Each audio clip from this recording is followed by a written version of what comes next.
કે ભારત દેશનો દરેક યુવાન જો સ્વામી વિવેકાનંદના વિચારોને અનુસરે તો આપણે જે વિશ્વ ગુરુ બનવાની આપણી જે નેમ છે ને એ પરિપૂર્ણ થાય. એવા સ્વામી વિવેકાનંદના વિચારો છે.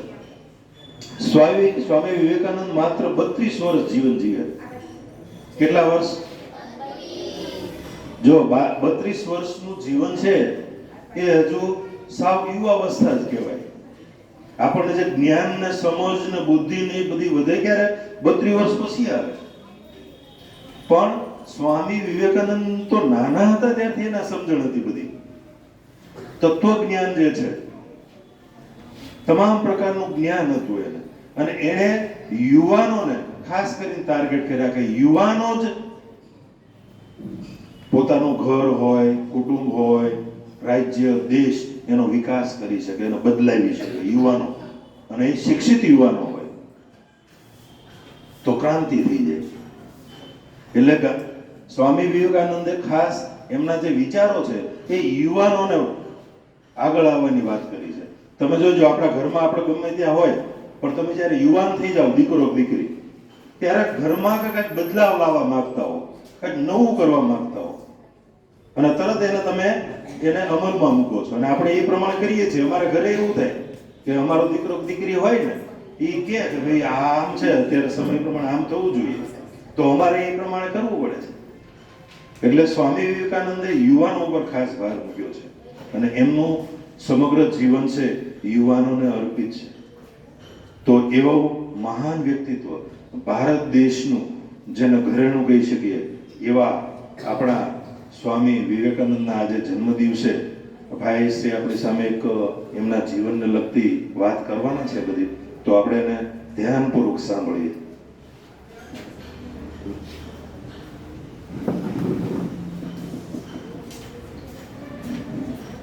કેમ છો બહેનો? મજામાં? હા કે ના? આજે તમારી શાળામાં કોનો કાર્યક્રમ છે? ખૂબ સરસ. આજે આખા ભારત દેશમાં નેશનલ યુથ ડે એટલે કે રાષ્ટ્રીય યુવા દિવસની ઉજવણી થાય છે. 1984માં જ્યારે ઇન્દિરા ગાંધી હતા, એણે વિચાર્યું, આખા ભારત દેશના ઇતિહાસ ઉપર નજર નાખી કે કોણ એવો વ્યક્તિ છે કે જેને યુવાનો માટે પ્રેરણા સ્ત્રોત કહી શકાય. બરાબર? તો રાતે તમે ખરતો તારો જોયેલો છે? હા કે ના? રાતે તમે આકાશમાં જાઓ તો તમે ખરતો તારો જોયેલો છે? ખરતો તારો કેટલી સેકન્ડ માટે ખરે? 1-2 સેકન્ડ માટે કે 1-2 કલાક માટે? 1-2 સેકન્ડ માટે. જે તમે જો ત્યાં ખરી જાય કે નહીં? તો સ્વામીજી આટલી વીજળી ગતિથી કાર્ય કરેલું છે. કેટલી વીજળી ગતિથી? બરાબર? એ સમય એવો હતો કે જ્યારે તમે ટપાલ લખો તો અહીંથી અમેરિકા 4 મહિને પહોંચે. ક્યારે? 4 મહિને. બરાબર? એ સમય એવો હતો, બરાબર, જ્યારે આપણે ડરપોક હતા. આજે પણ તમે તમારા દુશ્મનના ઘરે એમ પોગીને એમ ન કહી શકો કે હું બહુ મહાન વ્યક્તિ છું. પણ એ સમય એવો હતો જ્યારે આપણે અંગ્રેજોના ગુલામ હતા ને સ્વામીજી અંગ્રેજોના દેશમાં ઇંગ્લેન્ડમાં ગયા ને કીધું કે હું ભારત દેશથી આવું છું ને મને મારા દેશ ઉપર ગર્વ છે. બરાબર? આ સ્વામીજી. તો સ્વામીજી હતા, એનું જે જીવન હતું એ અલ્પ હતું, સાવ નાનું હતું. 39 વર્ષ 5 મહિના અને 24 દિવસ. કેટલા? 39 વર્ષ 5 મહિના અને 24 દિવસનું જીવન જીવ્યા, અને એમાં ભવ્ય કાર્ય કર્યું. ભવ્ય કાર્યક્રમ એટલે ઇન્દિરા ગાંધીની સરકાર હતી, એને નક્કી કર્યું કે રાષ્ટ્રીય આદર્શ, યુવાનો માટે આદર્શ જો કોઈ હોઈ શકે તો એ કોણ હોઈ શકે? સ્વામી વિવેકાનંદ. કોણ હોઈ શકે? સ્વામી વિવેકાનંદ. તો આજે રાષ્ટ્રીય યુવા દિવસ છે, એ નિમિત્તે તમારી શાળામાં કાર્યક્રમ છે. ભાઈ શાળાનું નામ છે રવિન્દ્રનાથ ટાગોર છે. રવિન્દ્રનાથ ટાગોર તે બંગાળના હતા, સ્વામી વિવેકાનંદ બંગાળના હતા. બંગાળ પહેલા ભારતની રાજધાની હતી, પછી દિલ્હી બની. બરાબર? તો બે કોમ્બિનેશન છે, બેંગાલ. બરાબર? બેંગાલના ટાઈગર છે, બહુ ફેમસ છે. તો કાર્યક્રમની શરૂઆત કરીએ. સ્વામીજી કહે છે કે એક છોકરો, 2 દીકરીઓ છે. એક દીકરી છે એને દુનિયાના બધા પુસ્તકો વાંચી નાખ્યા. બીજી દીકરી છે એને ખાલી 5 જ વસ્તુ વાંચી. કેટલી? 5 જ સુવિચાર વાંચીને પોતાના જીવનમાં ઉતારવાની કોશિશ કરી. તો સ્વામીજી શું કહે છે કે કોની પાસે વધારે બુદ્ધિ જ્ઞાન આવડત હશે? જેણે ખાલી 5 વસ્તુ પોતાના જીવનમાં ઉતારવાની કોશિશ કરેલી છે અને એ રસ્તા ઉપર ચાલવાની કોશિશ કરી છે, એની પાસે વધારે બુદ્ધિ જ્ઞાન ને આવડત હશે. તો આપણે આજે કેટલી વસ્તુ શીખશું? 5. કેટલી વસ્તુ શીખશું? 5. તો પહેલી વસ્તુ છે આત્મશ્રદ્ધા. શું છે? આત્મશ્રદ્ધા. આત્મશ્રદ્ધા એટલે શું? કોઈ કહી શકે? કોઈ દીકરીનું નામ શ્રદ્ધા છે? બોલો, શ્રદ્ધા એટલે શું થાય? બોલો, કઈ ડરવાનું નથી. જે બીજા કોઈને આવડતું હા, ખૂબ સરસ. બરાબર. શું નામ છે બેન તમારું? હા, સીતાબેન. બરાબર. સીતાબેન ઉપરથી પછી સ્વામીજી હું વાર્તા કીધી આપણે વાત કરશું. બરાબર. આ બેને જવાબ આપ્યો એટલે તો સ્વામીજી કહે છે કે આત્મશ્રદ્ધા રાખો. શું રાખો? આત્મશ્રદ્ધા રાખો. સ્વામીજીએ કીધું કે 1000 વર્ષની ગુલામીને કારણે આપણે શું ગુમાવી બેઠા છીએ? આત્મશ્રદ્ધા. શું ગુમાવી બેઠા? આત્મશ્રદ્ધા. જીવનમાં જો પ્રગતિ કરવી હોય તો સૌથી કિંમતી વસ્તુ શું છે? આત્મશ્રદ્ધા. આત્મશ્રદ્ધા શું છે? આત્મશ્રદ્ધા. પોતાની જાત ઉપર વિશ્વાસ.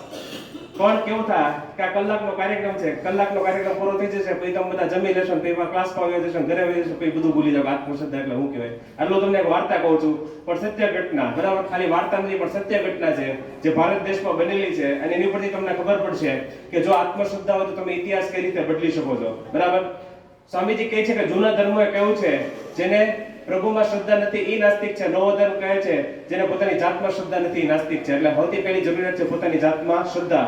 તો એક દીકરી છે, એનો જન્મ થયો 19 ઓગસ્ટ 1950 ના દિવસે ભારત દેશની અંદર, દક્ષિણ ભારતમાં, સાઉથ ઇન્ડિયામાં. બરાબર. જ્યાં ભારતનો નકશો છે ત્યાં તમને દેખાડ સોશિયલ સ્ટડી એટલે કે સમાજ વિજ્ઞાન જે વિષય આવતો હશે તેમાં તમારી ચોપડીમાં ભારત દેશનો નકશો હશે, એમાં દક્ષિણ ભારત હશે, સાઉથ ઇન્ડિયા. ને એક દીકરીનો જન્મ થયો. આ ગુજરાત રાજ્ય છે, એની અંદર ભાવનગર જિલ્લો છે, એની અંદર કર્ણાટક છે, કર્ણાટક એક રાજ્ય છે દક્ષિણ ભારતમાં. ત્યાં મૈસૂર નામની જગ્યામાં શીગાંવ નામની એક જગ્યા છે, ત્યાં એ દીકરીનો જન્મ થયો 19 ઓગસ્ટ 1950 ના દિવસે. અને પહેલેથી જ દીકરી ભણવામાં હોશિયાર. 1 થી 10 ધોરણ એને કન્નડ ભાષામાં કર્યું. તમે બધા અત્યારે ગુજરાતી ભાષામાં ભણો છો કારણ કે આપણે ગુજરાત રાજ્યમાં છે અને આપણી માતૃભાષા ગુજરાતી છે. એ દીકરી હતી કર્ણાટકમાં જન્મી. બરાબર. એટલે ત્યાંની લોકલ ભાષા, માતૃભાષા છે કન્નડ ભાષા. 1 થી 10 ધોરણ એને કન્નડ ભાષામાં કર્યું એટલે એને ખબર પડી કે આ કન્નડ ભાષા બહુ મહાન ભાષા છે. એને જીવનમાં સૌથી પહેલો પ્રેમ કન્નડ ભાષા પ્રત્યે થયો કે આ જે ભાષા છે એ બહુ મહાન છે. આની અંદર કેટલા બધા લેખકો છે, કવિઓ છે, સાધુ છે, સંતો છે, કેટલા બધા પુસ્તકો છે, રામાયણ છે, મહાભારત છે, એ બધું કન્નડ ભાષામાં લખાયેલું. એટલે એને ખબર પડી કે કન્નડ ભાષા બહુ મહાન ભાષા છે. 10મું ધોરણ પૂરું થયું, 11મું 12મું ધોરણ હતું એને અંગ્રેજી માધ્યમમાં કર્યું. 12મું ધોરણ પૂરું થયું જ્યારે એની 17-18 વર્ષની ઉંમર થઈ. 1968 નું સાલ હતું. સત્ય ઘટના કહું છું. બરાબર. મારી પોતાની બનાવેલી વાર્તા નથી. 1968 નું સાલ હતું ત્યારે એ દીકરી જ્યારે 12મું ધોરણ પૂરું થયું, પહેલેથી જ તમે કીધું કે દીકરી પહેલેથી જ ભણવામાં હોશિયાર હતી. 12મું ધોરણ પૂરું થયું એટલે એના પપ્પાએ એને પૂછ્યું કે તારે શું બનવું છે, તારે શું આગળ ભણવું છે? ત્યારે એ છોકરીએ શું કીધું? મારે એન્જિનિયર બનવું. શું બનવું છે? એન્જિનિયર બનવું છે.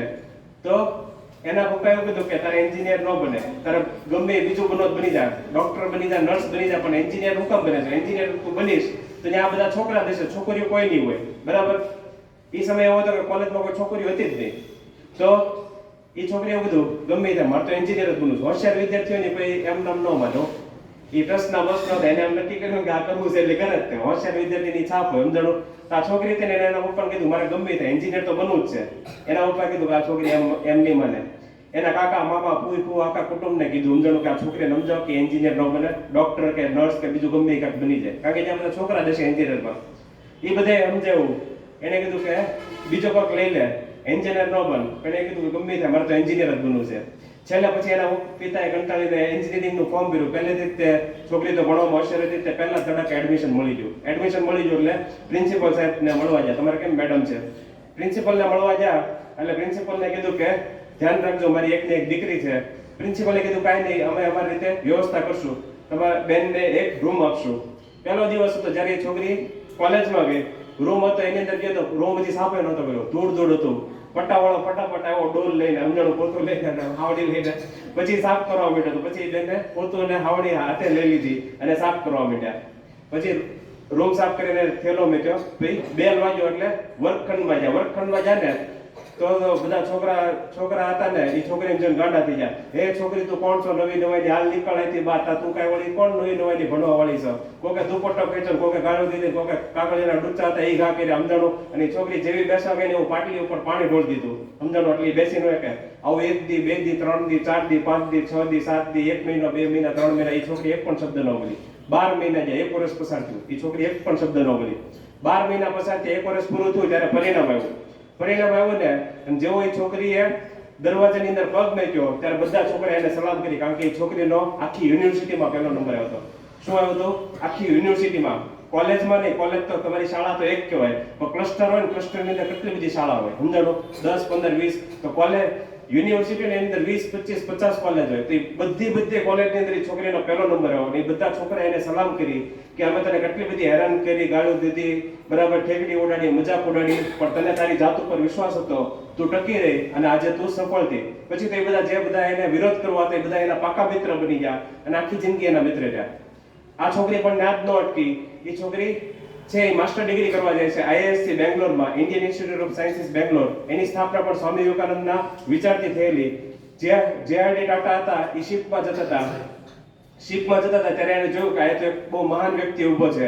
એને જોઈને એવું લાગ્યું કે આ વ્યક્તિ સાથે વાત કરવી જોઈએ. એને જોયું કે આ સાધુ છે, બરાબર. એ નજીક ગયા, વાત કરી એટલે ખબર પડી કે આ સાધુ છે, એને તો અંગ્રેજી પણ આવડે છે. અને સ્વામી વિવેકાનંદ સાથે વાત કરી એટલે સ્વામી વિવેકાનંદે પૂછ્યું કે તમે ક્યાં જાઓ છો?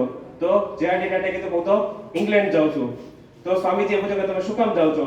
એને કીધું કે એને એક બોટલ દેખાડી, આપણે પાણી પીવાની બોટલ હોય ને એવી એક બોટલ દેખાડી. એની અંદર માટી હતી, માટી હોય ને રેતી, બરાબર, માટીનું સેમ્પલ દેખાડ્યું. એને કીધું કે આ માટી છે અને હું લઈને ઇંગ્લેન્ડ જાઉં છું.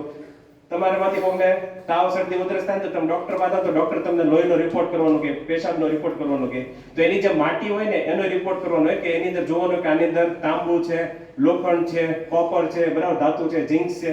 તો એ બધું લેબોરેટરીમાં તપાસ થાય. તો એને કીધું કે હું લેબ ટેસ્ટ માટે જાઉં છું. તો સ્વામી વિવેકાનંદે કીધું કે માની લો કે આની અંદર તમને કાંઈક મળે, બરાબર, ખનિજ મળે, આયરન મળે, લોખંડ મળે, જે કાંઈ મળે તમને એવું લાગે અંગ્રેજો તમને સાચી માહિતી આપશે? કોઈ દી નહીં આપે. એ લોકો જો માહિતી મળશે ને તોય તે માહિતી પોતાની પાસે રાખશે, ભારતમાં પાછા આવશે, આપણા જ માણસોને ગુલામ બનાવશે, આપણા જ માણસોને ચાબુક મારીને કામ કરાવશે ને બધા પૈસા એ લોકો પોતાના દેશમાં લઈ જશે. આપણને કાંઈ સાચી માહિતી નહીં આપે. તો એ જે જે.આર.ડી. ટાટા હતા એ વિચારવા પડી જાય કે આ સ્વામીજીની વાત તો સાચી છે. તેને કીધું આનો ઉપાય શું? તો સ્વામીજીએ કીધું કે ભારત દેશમાં પાછા જાઓ અને ન્યાય કોલેજની સ્થાપના કરો. એટલે કે મેં તમને કીધું IISc Bangalore, Indian institute of sciences Bangalore, એની સ્થાપના કરો અને જ્યાં આપણા દેશના વિદ્યાર્થીઓ ભણી શકે, આપણા દેશની દીકરીઓ ભણી શકે અને આપણા દેશમાં સંશોધન કરી શકે અને આપણો દેશ આગળ વધે. જે.આર.ડી. ટાટા ભારતમાં પાછા આવે છે ને પોતાના 70% પૈસા, પોતાની પાસે જેટલા પણ પૈસા છે એમાંથી 70% પૈસા ખર્ચીને બેંગ્લોર પાસે એક જગ્યા ખરીદે છે અને એ જગ્યાનું નામ છે IISc Bangalore, Indian institute of sciences Bangalore. અને તમે દુનિયાની ટોપ 100 યુનિવર્સિટીઝ જો ને, 100 કોલેજીસ, એમાં IISc બેંગ્લોર એક આપણા ભારત દેશની એક જ છે, એનું નામ આવે છે. એની પાછળનું યોગદાન હતું સ્વામી વિવેકાનંદનું હતું. તો આ જે છોકરી છે એ IISc બેંગ્લોરમાં જાય છે. 1970 નું વર્ષ હોય છે. આજે તો તમને કોઈ પણ દીકરીને ઊભી કરીને પૂછું કે મોબાઈલ એટલે બધાને ખબર હોય, કોમ્પ્યુટર એટલે બધાને ખબર હોય, પણ 1970 નો સાલ છે. આજથી 54 વર્ષ પહેલા, 2024 આવી ગયું, 54 વર્ષ પહેલાની વાત છે. ત્યારે કોમ્પ્યુટર શું કહેવાય પણ ખબર નથી. ત્યારે એ દીકરીએ કોમ્પ્યુટર સાયન્સની અંદર એન્જિનિયરિંગ કર્યું. એન્જિનિયરિંગ પૂરું કરીને બહાર આવી, એને સૌથી પહેલી નોકરી મળી. સૌથી પહેલી નોકરી એને ટેલ્કોમાં મળી. ટેલ્કોનું નવું નામ છે ટાટા મોટર્સ, બરાબર. ટાટાની ગાડીઓ તમે ઘણી બધી જોઈએ છે, પણ એનું જૂનું નામ હતું ટેલ્કો. એને અહીંયા નોકરી મળી એટલે એને જોયું કે બહેનો માટે તો કઈ સુવિધા જ નથી. પીવાના પાણીની સુવિધા નથી, વોશરૂમની સુવિધા નથી, ટોયલેટની સુવિધા નથી, રેસ્ટરૂમની સુવિધા નથી, પેન્ટ્રીની સુવિધા નથી. એને એના માલિકને પત્ર લખ્યો, બરાબર, ટેલ્કોના જે માલિક હતા, બરાબર.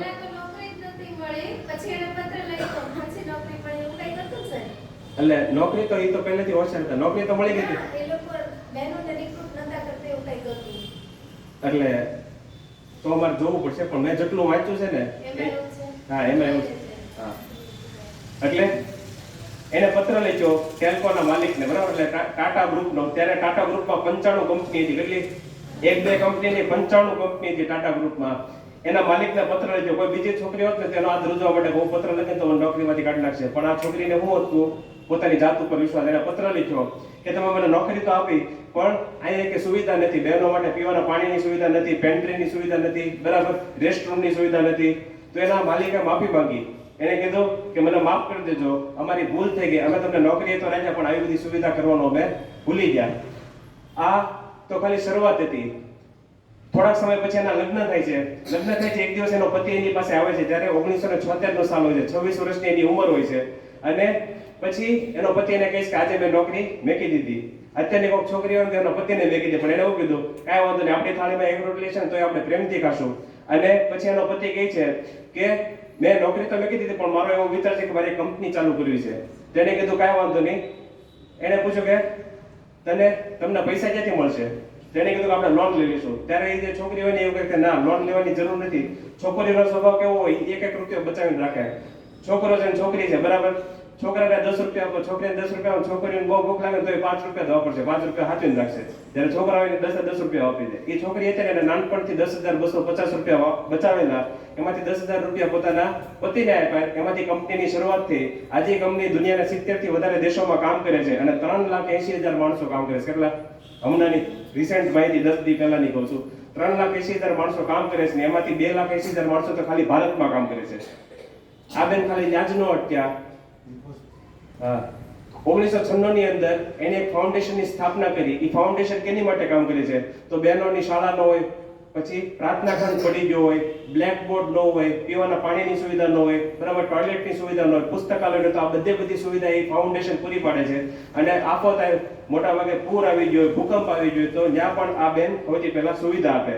છેલ્લા 28 વર્ષોની અંદર, બરાબર, છેલ્લા 28 વર્ષોની અંદર આ ફાઉન્ડેશને ભારત દેશમાં 16 વાર મદદ કરેલી છે. તમે બધા શાળા કક્ષાએ ખો ખો કબડ્ડી રમતા હોય, તમને કાંઈક સારું કામ કરો, બરાબર, પહેલો બીજો નંબર આવે તો તમને મેડલ મળે કે નહીં? હા કે ના? એની જ જેમ ભારત દેશમાં સારું કામ કરો તો ભારત સરકાર તમને એવોર્ડ આપે. 2006 ની સાલમાં એ બેનને ભારત સરકારે પદ્મશ્રીનો એવોર્ડ આપ્યો. કેનો એવોર્ડ આપ્યો? પદ્મશ્રી. પદ્મશ્રી આપણા દેશનો સૌથી ચોથો મોટો એવોર્ડ છે. પછી ત્રીજો સૌથી મોટો એવોર્ડ છે પદ્મભૂષણ, બીજો સૌથી મોટો એવોર્ડ છે પદ્મવિભૂષણ, અને છેલ્લો એટલે સૌથી સર્વોચ્ચ સન્માન છે ભારત રત્ન. તો ચોથો સૌથી મોટો એવોર્ડ પદ્મશ્રી ઈ બેનને 2006 ની સાલમાં મળ્યો. 2023 ની સાલમાં જાન્યુઆરી મહિનામાં ગયા વર્ષે, બરાબર, આ 2024 ચાલુ થઈ ગયું, તો ગયા વર્ષે બેનને પદ્મભૂષણનો એવોર્ડ મળ્યો. અત્યારે તો એ બેન 74 વર્ષના દાદી થઈ ગયા. જે છોકરી એટલા વર્ષો પહેલા શરૂઆત કરેલી, અત્યારે એ દાદી થઈ ગયા, પણ એને ભારત દેશનો આખો ઇતિહાસ બદલી નાખ્યો. She paved the way with the golden road. સમજાણું? એને સોનેરી રસ્તો બનાવ્યો દીકરીઓ અને બહેનો માટે કે જીવન કેવું જીવવું જોઈએ, મહાન જીવન જીવવું જોઈએ. સ્વામીજી પણ એ જ કહે છે કે મહાન જીવન જીવો. આવ્યા છો તો પથરાને લાકડાની માફક શું કામ મરી જાવ? જો આવ્યા છો તો ઇતિહાસ તમને યાદ રાખે એવું કામ કરીને જાઓ. આ બેન ખાલી ત્યાં જ નથી અટકતા. મેં તમને કીધું હતું કે 1 થી 10 ધોરણ એ બેન, હા, એ બેન છે 1 થી 10 ધોરણ કન્નડ ભાષામાં ભણ્યા હતા. તો એને કર્ણાટક રાજ્યની અંદર 60,000 પુસ્તકાલયો ખોલ્યા. કેટલા? 60,000. 60 કે 600 નહીં, 6,000 નહીં, 60,000 પુસ્તકાલય ખોલ્યા. ખાલી એટલું જ નહીં, પણ એને 30 જેટલા પુસ્તકો લખેલા છે. એમાંથી 16 જેટલા પુસ્તકો તો મેં પોતે પણ વાંચેલા છે, બરાબર. આપણે આચાર્ય જે છે એમને પણ વિનંતી કરશું કે સુધામૂર્તિ, એ બેનનું નામ છે સુધામૂર્તિ, બરાબર. એમના પતિ છે, એનું નામ છે નારાયણ મૂર્તિ. એની જે કંપની છે, જે કંપની એને નાખી, જેની અંદર 3,80,000 માણસો કામ કરે છે, એનું નામ છે ઇન્ફોસિસ. અને જે 1996 ની અંદર જે ફાઉન્ડેશનની સ્થાપના કરી, એનું નામ છે ઇન્ફોસિસ ફાઉન્ડેશન. તો આજે બેન છે જેને શરૂઆત કરી 1950માં, આજે તો 74 વર્ષના દાદી થઈ ગયા. તો એ બેન નાજ નો અટક્યા. એ સારા લેખિકા પણ છે. ભારત દેશની અંદર જેટલા પણ મુખ્ય સમાચાર પત્ર છે, બરાબર, દિવ્ય ભાસ્કર હોય, પછી ગુજરાત સમાચાર છે, સંદેશ છે, કે પછી ઇન્ડિયન એક્સપ્રેસ છે, ટાઈમ્સ ઓફ ઇન્ડિયા છે, ધ હિન્દુ છે, બરાબર, આ બધા જે ન્યૂઝપેપર છે એની અંદર કટાર લેખિકા છે. She is the main writer. સમજાણું? જે મુખ્ય લેખ આવતો હોય તો એ સુધામૂર્તિ લખે.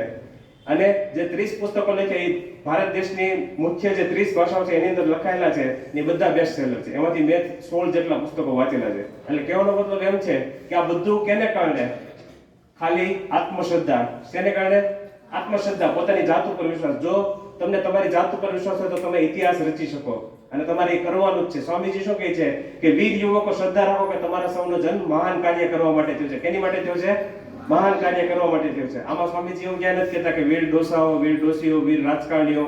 વીર યુવકો એટલે યુવકોમાં બધા આવી જાય, બહેનો ને ભાઈઓ, બરાબર. અત્યારે મેં તમને કીધું હોય કે સામે દિવાલ છે, અડીને આવો, તો હજી તો હું કહું ને એની પર કેટલી બધી છોકરીઓ ઊભી થઈને દોડીને ત્યાં પહોંચી ગયો ને આવી ગયો. શું કામ? કારણ કે અત્યારે તમારું શરીર કેવું છે?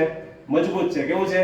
મજબૂત છે. 80 વર્ષના ડોહા ડોહી થઈ જાવ, 4 જણા તમને ટીંગા ટોળી કરીને લઈ જાવ, ત્યારે કાંઈ નવું કામ ન થાય.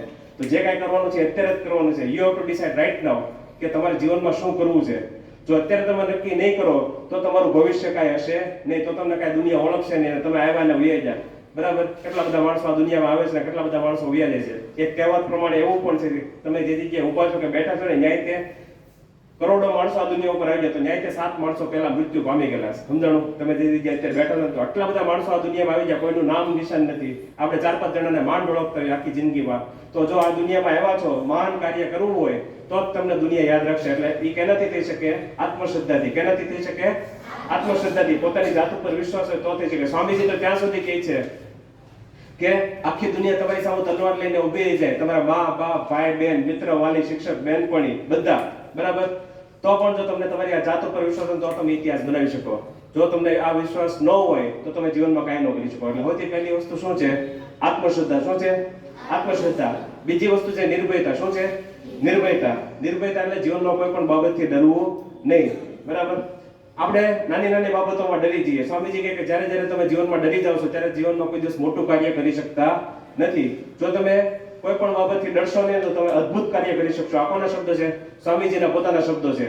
સ્વામીજીના જીવનમાં જોઈએ તો આપણને ઘણી બધી એવી ઘટના મળે છે કે એમાંથી આપણને નિર્ભયતાના સંદેશ મળે છે. તો સ્વામીજીનો જન્મ હતો એ 12 જાન્યુઆરી 1863 ના દિવસે થયેલો. આજે 12 જાન્યુઆરી જ છે. તો આજથી લગભગ ઘણા વર્ષો પહેલા, બરાબર, સ્વામીજીનો જન્મ થયેલો. સ્વામીજીનો જન્મ સવારે 6 વાગ્યામાં થોડીક મિનિટની વાર હતી ને ત્યારે થયેલો. જ્યારે સ્વામીજી અમેરિકામાં હતા ત્યાં સિસ્ટર્સ ક્લબ હતું, ભગીની મંડળ. ભગીની મંડળ હતું. એ બધાએ રિક્વેસ્ટ કરી સ્વામીજીને કે સ્વામીજી તમે એટલા મહાન છો તો તમે તમારી મા વિશે થોડુંક બોલો.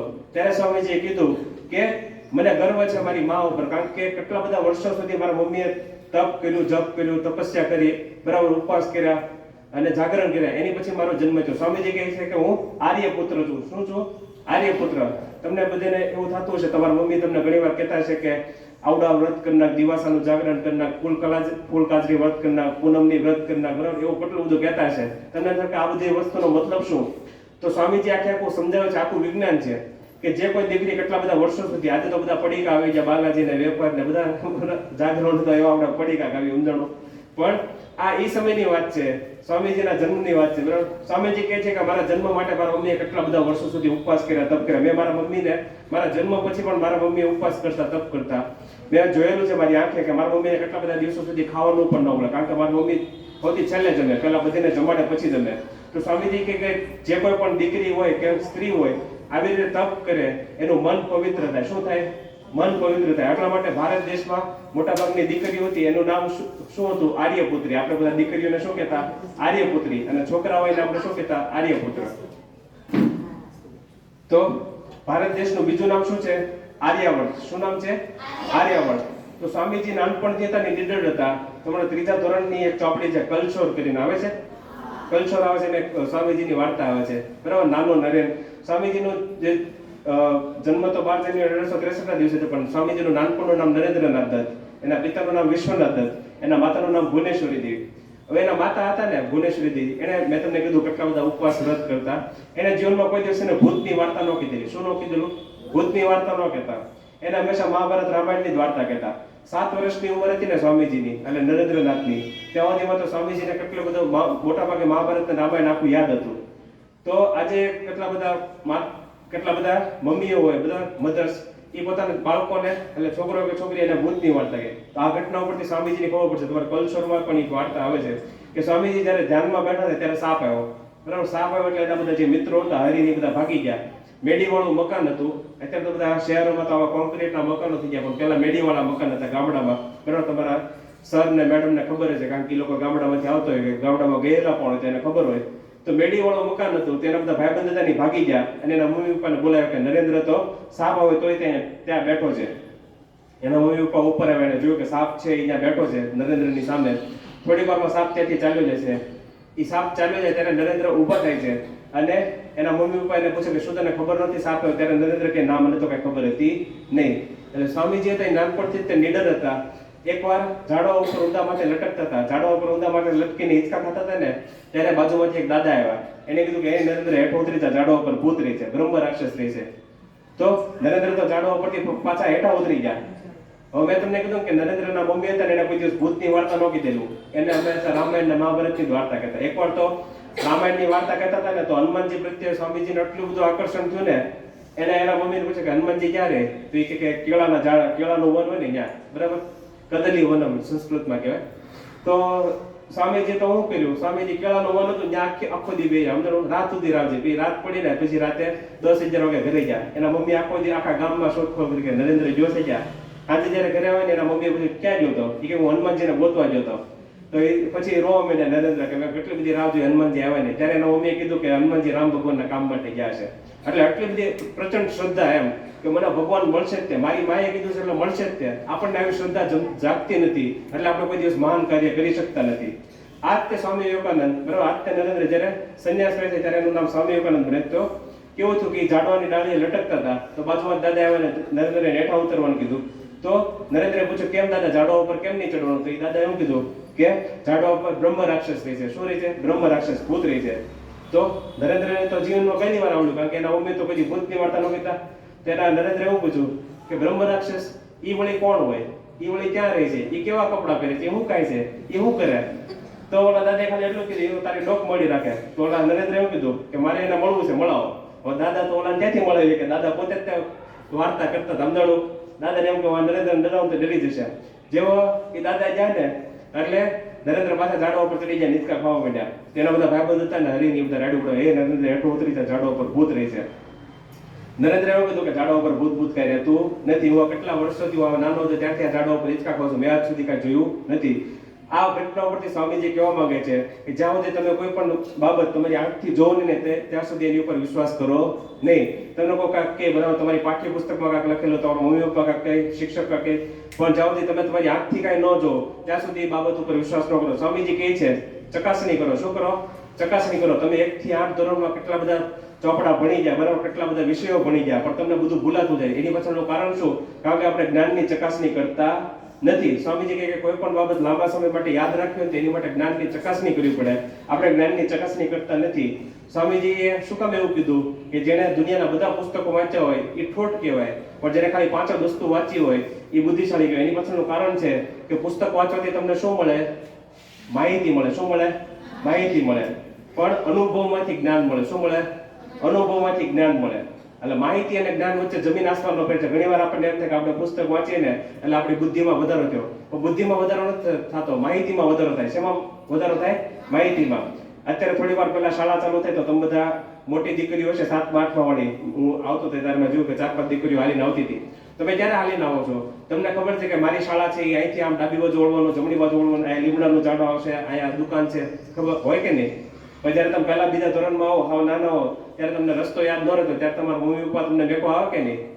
શું કામ? કારણ કે તમને રસ્તો ખબર નથી. તો રસ્તો ખબર નથી એટલે તમારા મમ્મી પપ્પા તમને મૂકો. જો તમને રસ્તો ખબર પડે એટલે તમને શું મળ્યું?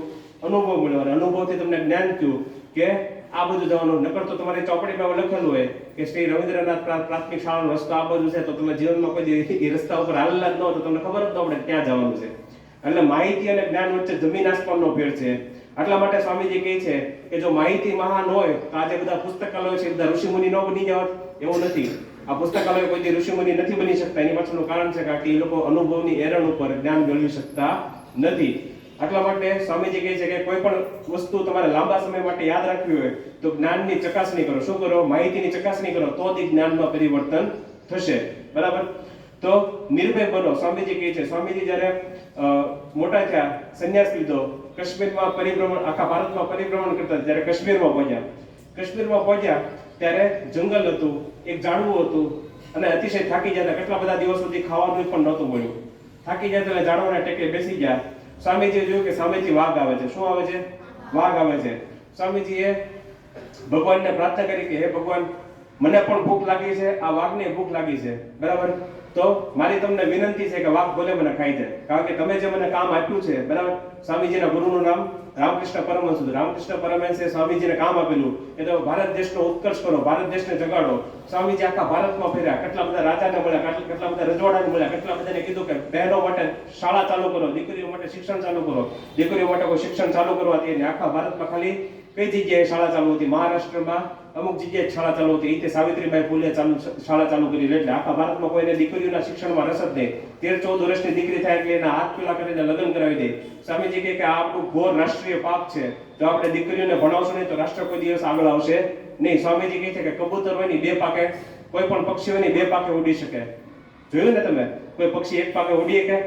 તો સ્વામીજી કહે કે રાષ્ટ્ર પણ હોય ને એ પણ 2 પાકે પ્રગતિ કરી શકે, પુરુષો અને સ્ત્રીઓ. જો પુરુષો શક્તિશાળી હોય, શિક્ષિત હોય, તો સ્ત્રીઓએ પણ શક્તિશાળી અને શિક્ષિત થવું પડશે, તો જ તે રાષ્ટ્ર આગળ આવશે. સ્વામીજી આખા ભારત દેશમાં ફર્યા, કેટલા બધા રાજા રજવાડા મળ્યા, પણ કોઈ દીકરીઓ માટે શાળા ચાલુ કરવા તૈયાર નહોતું. સ્વામીજી આખા ભારતમાં પણ કોઈ બહેનો પણ દીકરીઓ માટે કામ કરવા તૈયાર નહીં. એટલા માટે સ્વામીજી ઇંગ્લેન્ડમાંથી, જે દેશે આપણને 250 વર્ષ ગુલામ કર્યો, ત્યાંથી એક બેનને લઈને આવ્યા. કોઈ કહી શકે એ બેનનું નામ શું હતું?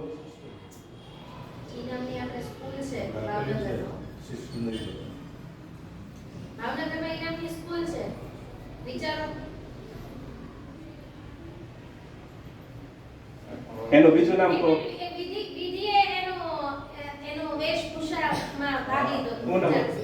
હા, ખૂબ સરસ. એનું નામ છે માર્ગરેટ એલિઝાબેથ નોબેલ, બરાબર, એનું જૂનું નામ. નવું નામ જે સ્વામીજીએ આપ્યું એનું નામ છે સિસ્ટર નિવેદિતા, બરાબર. નિવેદિતા એટલે જેને સમર્પિત કરી દીધું, બરાબર. આપણે માની લો કે તમે ઓઢણીનો દુપટ્ટો પહેરતો, તમને અંગ્રેજો જેવા કપડાં પહેરાવી દે તો તમે પહેરી શકો, તમે કહો કે ના, મારે તો ભારતના જ કપડાં પહેરવા. પણ એ બેનને ભારત દેશ પ્રત્યે એવું આકર્ષણ થયું કે એને એની વેશભૂષા ત્યજી દીધી, પોતાના વિચારો જે અંગ્રેજી વિચારો હતા એ પણ ત્યજી દીધા. જ્યારે 1899 ની આસપાસ જ્યારે પ્લેગ ફાટી નીકળ્યો, બરાબર, આ સત્ય ઘટના છે, જ્યારે પ્લેગ ફાટી નીકળ્યો, જ્યારે માણસો ટપોટપ મરતા હતા, ત્યારે સિસ્ટર નિવેદિતાએ પોતે હાવણો લીધો આત્માને, બંગાળની ગલીઓ સાફ કરેલી છે. મહાત્મા ગાંધીને કોકે પૂછ્યું કે સાચો રાષ્ટ્રપ્રેમ કોને કહેવાય, સાચો દેશભક્ત કોણ છે? ત્યારે મહાત્મા ગાંધીએ કીધું કે બંગાળમાં જવું તો જોઈ લો, ને એક છોકરી છે જે આપણા દેશની નથી પણ હાથમાં હાવડો લઈને સીટીઓ સાફ કરે છે. હું કામ? કારણ કે આપણા દેશવાળા જીવી શકે, બરાબર. અને એ બેનને લાવવા વાળા કોણ હતા? સ્વામી વિવેકાનંદ હતા. સ્વામી વિવેકાનંદ પ્રત્યે એને સમર્પણ કર્યું, એટલે એનું નામ સિસ્ટર નિવેદિતા છે. તો આ જે બેન હતા એને લઈને આવ્યા અને એને શાળા ચાલુ કરી. જ્યારે એને શાળા ચાલુ કરી તો આપણા જ માણસો, આપણા જ દેશના માણસો એને પથ્થર માર્યા, કેટલું બધું અપમાન કર્યું, કેટલી બધી ગાળો દીધી કે તું વળી કોણ છો દીકરીઓ માટે શાળા ચાલુ કરવા વાળી. પણ એ જે બેન હતા એને કાંઈ ન બોલ્યા. પછી માં શારદા દેવી હતા ને, માં શારદા દેવી એટલે સ્વામી વિવેકાનંદના ગુરુમાં, બરાબર, અને રામકૃષ્ણ દેવના સહધર્મિણી. તો માં શારદા દેવી હતા ને એને બધા જગદંબાનો અવતાર માનતા. તો બધા હોય ને માતા પિતા, એ પોતાની દીકરીઓને લઈને જઈને કે તમે અમારી દીકરીને આશીર્વાદ આપો લગ્નના.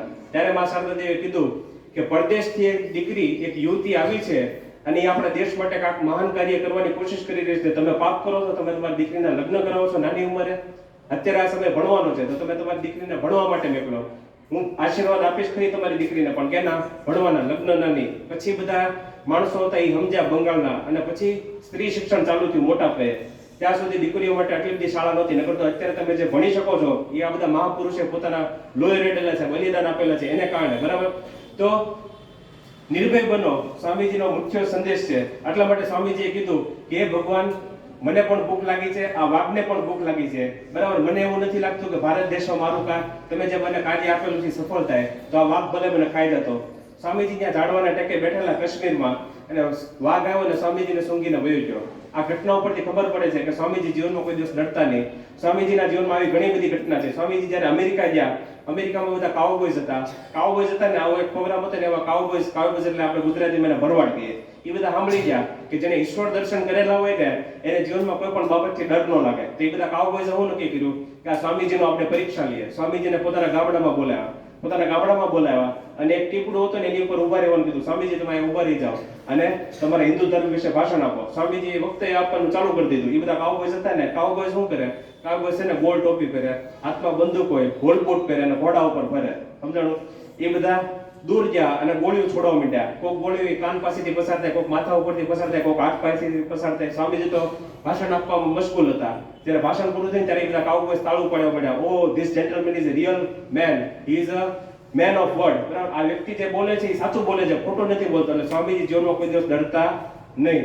એટલે જીવનમાં સ્વામીજી કહે છે કે કોઈ પણ બાબતથી ડરવાનું નહીં. જ્યારે તમે જીવનમાં ડરી જાવ છો ત્યારે તમે કોઈ દિવસ મહાન કાર્ય કરી શકતા નથી. હજી એક છેલ્લી ઘટના કહું. સ્વામીજી જ્યારે વારાણસીમાં હતા, વારાણસીમાં શિર ભવાની માતાનું મંદિર હતું. શિર ભવાની માતાનું મંદિર હતું તો એક જ રસ્તો હતો આવવાનો ને જવાનો. એક બાજુ તળાવ હતું, એક બાજુ મંડી હતી, અહીંયા મંદિર હતું. સ્વામીજીએ દર્શન કરી લીધા ત્યારે પાછા આવતા હતા. દર્શન કરીને જ્યારે પાછા આવતા હતા ત્યારે એની પાછળ વાંદરા પડ્યા. શું પડ્યા? વાંદરા. હવે વારાણસી છે ને અયોધ્યા પાસે છે. અયોધ્યામાં રામ ભગવાન હતા તો ત્યાં આટલા મોટા મોટા વાંદરા. અમદાવાદ ને વડોદરા તો આટલા નાના નાના વાંદરા હોય. વારાણસી પાસે થોડાક મોટા વાંદરા હોય. તો સ્વામીજીની પાછળ વાંદરા પડ્યા. સ્વામીજી જીવનમાં ડરતા નહીં, પણ વાંદરા આવે ત્યારે શું કરવું કઈ ખબર નથી સ્વામીજીને. તો સ્વામીજી ઝડપથી હાલવા માંડ્યા. તો વાંદરા ઝડપથી હાલવા માંડ્યા. તો સ્વામીજી જોયું કે વાંદરા તો ઝડપથી હાલે છે, તો સ્વામીજી દોડવા માંડ્યા. તો વાંદરા દોડવા માંડ્યા. તો એક દાદા હતા 80-90 વર્ષના, એ સાધુ હતા. એને ખબર, એ વારાણસીમાં જ રહેતા, એને ખબર કે વાંદરાનો સ્વભાવ કેવો હોય. એને સ્વામીજીને રાડ પડી, સ્ટોપ એન્ડ ફેસ ધ બ્રૂટ્સ, ઉભા રહ્યો અને દુષ્ટોનો સામનો કરો. સ્વામીજી પાછળ ફેર્યા. સ્વામીજીની પાસે ખાલી બે જ વસ્તુ હતી, દંડ અને કમંડલું, બરાબર. કમંડલથી એ લોકો પાણી પી, સાધુ સંતો, અને દંડ હોય હાથમાં, કારણ કે આખા ભારતમાં પ્રવાસ કરવો હોય તો પગ થાકી જાય તો લાકડીના ટેકે ચાલી શકાય. તો સ્વામીજી પાછા ફેર્યા અને આવી રીતે ઉભા રહ્યા, બરાબર. આવી રીતે ઉભા રહ્યા અને બધા વાંદરાની આંખમાં આંખ નાખી એટલે બધા વાંદરા ગુમ થઈ ગયા. આ ઘટના ઉપરથી સ્વામીજી જ્યારે અમેરિકામાં જાય, ન્યુયોર્કમાં, બરાબર. હું તમને જે અહીંથી ચોપડી આપીશ ને, આ જે ફોટો છે એ આખો અલગ છે, પણ એ ચોપડીમાં ફોટો આપેલો છે. એ જે ફોટો છે ને એ સ્વામીજીનો જે ન્યુયોર્કમાં જે સભા હતી ને બહેનોની સિસ્ટર્સ ક્લબ, એનો એક ફોટો છે. સ્વામીજી કહે છે કે જ્યારે જીવનમાં તમારી પાછળ મુશ્કેલી પડે, બરાબર, સ્વામીજીની પાછળ વાંદરા પડેલા, પણ આ ઘટના પરથી સ્વામીજી કહે છે બહેનોને કે જ્યારે તમારા જીવનમાં ભયંકર મુશ્કેલી આવે ત્યારે મુશ્કેલીથી ભાગવાની કોશિશ ન કરો, પણ એનો સામનો કરો. શું કરો? એનો સામનો કરો. સ્વામીજી એક ઘટના કહી છે. એકવાર સ્વામીજી બોલ્યા કે અરે ઓ સિંહો, ઊભા થવાને અમે ઘેટા છે એવા ભ્રમને ખંખીરી નાખો. તો અમેરિકામાં એક બેન હતા પાછળ, આજથી 150 વર્ષ પહેલા, એ ઊભા થયા સભામાં, બરાબર. એ ઊભા થયા અને સ્વામીજીને કીધું કે તમને એવું નથી લાગતું સ્વામીજી તમે ખોટું બોલો છો, તમે ભ્રમમાં નાખો છો? તો સ્વામીજીએ કીધું કે તમે તો પહેલેથી બ્રહ્મા છો, હું તમને બ્રહ્મા કઈ રીતે નાખું? અને સ્વામીજી એક વાર્તા કહી છે, તમે સાંભળી છે વાર્તા? હા કે ના? તો સ્વામીજી કહે છે કે એકવાર એક સિંહણ હતી. કોણ હતી? સિંહણ હતી. એને નદીની ઓલી બાજુ જવું હતું, એના પેટમાં સિંહનું બચ્ચું હતું. જ્યારે સિંહણ હતી ને નદીને પાર કરવા ગઈ, ઠેકડો મારો ગઈ તો સિંહનું બચ્ચું હતું એના પેટમાંથી નીકળી ગયું અને સિંહણ ત્યાં મરી ગઈ. આ બાજુથી ઘેટાનો ટોળો આવતું હતું. ઘેટાનો ટોળો આવતો હતો ને એની અંદર સિંહણનું જે બચ્ચું હતું ને એ ભેગું થઈ ગયું. ઘેટા શું કરે? ઘાસ ખાય ને અને બે કરે ને, બરાબર. અત્યારે તો શહેરોમાં આપણે રહીએ એટલે આપણે બધી ઘેટા ન જોઈએ, આ બધી બહુ માથાકૂટ છે, સમજાણો. તમને હું પૂછે કે દૂધ ક્યાંથી આવતું? અમૂલની થેલીમાંથી નથી આવતું, ગાયમાંથી આવે છે, સમજાણો. એટલે આ બધું શહેરમાં પાછું અમુક ખબર ન હોય, બરાબર. એટલે આપણે ત્યાં હતા તો સ્વામીજી હતા, બરાબર. સ્વામીજી આપણે કઈ જગ્યાએ હતા? હા, ઘેટા, બરાબર. તો આટલું ઝડપથી બોલતા ને જ્યારે ભૂલાઈ જાય. તો ઘેટો હતો ને, ઘેટાના ટોળામાં મળી ગયું. ઘેટા શું કરે? ઘાસ ખાઈને બે કરે, સમજાણું. તો આજે સિંહનો બચ્ચો હતો ને એ ઘાસ ખાવા માંડ્યો, બે કરવા માંડ્યો. 5-10 વર્ષ થાય ને એની પછી એક સિંહ આવ્યો, એ શિકાર કરવા આવ્યો. એ વિચારવા પડ્યો કે લે સિંહ અને ઘાસ ખાય છે ને બે કરે છે. એને કીધું અહીંયા આવ્યો, તું સિંહ છો? ઓલો કે બે કારણ કે એટલા બધા વર્ષથી બે જ કર્યું હોય, એને કઈ બીજું આવડતું ન હોય. તો પછી એને કીધું આને વિશ્વાસ નતો થતો. પહેલા તો બધા તળાવ હતા ને બધા ચોખ્ખા હતા, હવે તો બધા ગટરના પાણી ભેગા થઈ જાય એટલે કઈ ચોખ્ખા નથી રહ્યા. એને કીધું હાલ તું મર્યાદા હાલ. એને તળાવ પાઈ લઈ ગયો. એને કીધું જો તારું મોઢું ને મારું મોઢું બે હરખું છે. ખોલો સિંહે જીવનમાં કોઈ વિચાર્યું નતું કે સિંહ છે. એને પહેલી વાર ખબર પડી હું તો સિંહ છું. પછી એને કીધું હાલ તું ત્રાડ પાડ. 1 વાર, 2 વાર, 3 વાર, 4 વાર, 5 વાર, 6 વાર, 7 વાર ને 8 વાર, બરાબર. પછી એને ત્રાડ પડી. પછી એને ખબર પડી કે હું તો સિંહ છું. એની જેમ સ્વામીજી કહે છે કે આપણે બધા કેવા છીએ? સિંહ છીએ, પણ આપણે ભૂલી ગયા છીએ. 1000 વર્ષની ગુલામીને કારણે આપણે ભૂલી ગયા. સ્વામીજી હતા ને અમેરિકામાં ગયા, યુરોપમાં ગયા અને ત્યાં 5 છોકરા છોકરીઓને બોલ્યા. ત્યાં તો સ્ત્રીઓ માટે શિક્ષણ હતું એ સમયે, આજથી 70-80 વર્ષ પહેલા, બરાબર. આજથી લગભગ 150 વર્ષ પહેલા ત્યારે દીકરીઓ માટે શિક્ષણ હતું. સ્વામીજીએ 5 છોકરીઓને બોલાવી અને પૂછ્યું કે કેન યુ ડુ ધીસ? શું તમે આ કામ કરી શકશો? તો એ બધી દીકરીઓ આંખમાં આંખ નાખીને જવાબ આપ્યો કે yes we can do this.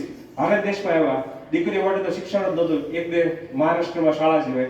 અને જે છોકરાઓને બોલાવ્યા એને પૂછ્યું કે કેન યુ ડુ ધીસ? શું તમે આ કામ કરી શકશો?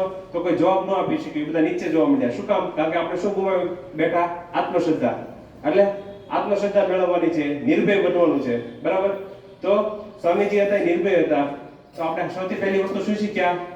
આત્મશ્રદ્ધા. શું શીખ્યા? બીજી વસ્તુ નિર્ભયતા. ત્રીજી વસ્તુ છે એકાગ્રતા. શું છે? સ્વામીજી કહે છે કે 2 છોકરીઓ છે, એક છોકરી છે, બરાબર. એનો પહેલો નંબર આવશે. શિક્ષક એક જ છે પણ વર્ગખંડમાં 30-40 છોકરીઓ છે, એનો એક છોકરી છે એનો પહેલો નંબર આવે, એક છોકરી છે એનો છેલ્લો નંબર આવે. એની પાછળનું કારણ શું? એની પાછળનું કારણ છે એકાગ્રતા. શું છે? એકાગ્રતા, બરાબર. તો જેનો પહેલો નંબર આવે છે એની એકાગ્રતા વધારે છે, જેનો છેલ્લો નંબર આવે છે એની એકાગ્રતા ઓછી છે. હું પણ શિક્ષક છું, બરાબર. તમારી જેટલી 7 થી 12 ધોરણમાં ભણાવું છું, 13-14 વર્ષથી ભણાવું છું. કેટલા બધા વિદ્યાર્થી બહેનો ભાઈઓ ભણ્યા. જેનો નવો શિક્ષક તરીકે લાગ્યો ને, કોઈ ભણતો નથી તો સીધો લાભ જ મારતો, હે ભણવામાં ધ્યાન નથી. પણ જેમ જેમ સ્વામીજીના પુસ્તકો વાંચે ને એમ ખબર પડી કે કોઈ છોકરો કે છોકરી હોય એને ભણવામાં ધ્યાન ન હોય તેની પાછળનું સૌથી મોટું કારણ છે એકાગ્રતા. શું છે? એકાગ્રતા. છેલ્લી બેન્ચે કોઈ છોકરો કે છોકરી બેઠી હોય, બરાબર, અને પેનથી મૂછું દોડતી હોય આપણે સીધો ગુસ્સો આવી આને એક લાફો મારી દઈએ, કારણ કે આ ભણવામાં ધ્યાન નથી આપતી. પણ હકીકતમાં એની પાછળનું કારણ સ્વામીજી સમજાવે છે, આખું વૈજ્ઞાનિક કારણ છે. કારણ કે એ છોકરી પાસે શું નથી? એકાગ્રતા નથી. હવે આપણે એક પ્રયોગ કરીએ. બધા તૈયાર? 3 પ્રયોગ કરીએ, બરાબર ને? તો બધા ટટ્ટાર બેસો. હાલો બધા બહેનો ટટ્ટાર બેસો.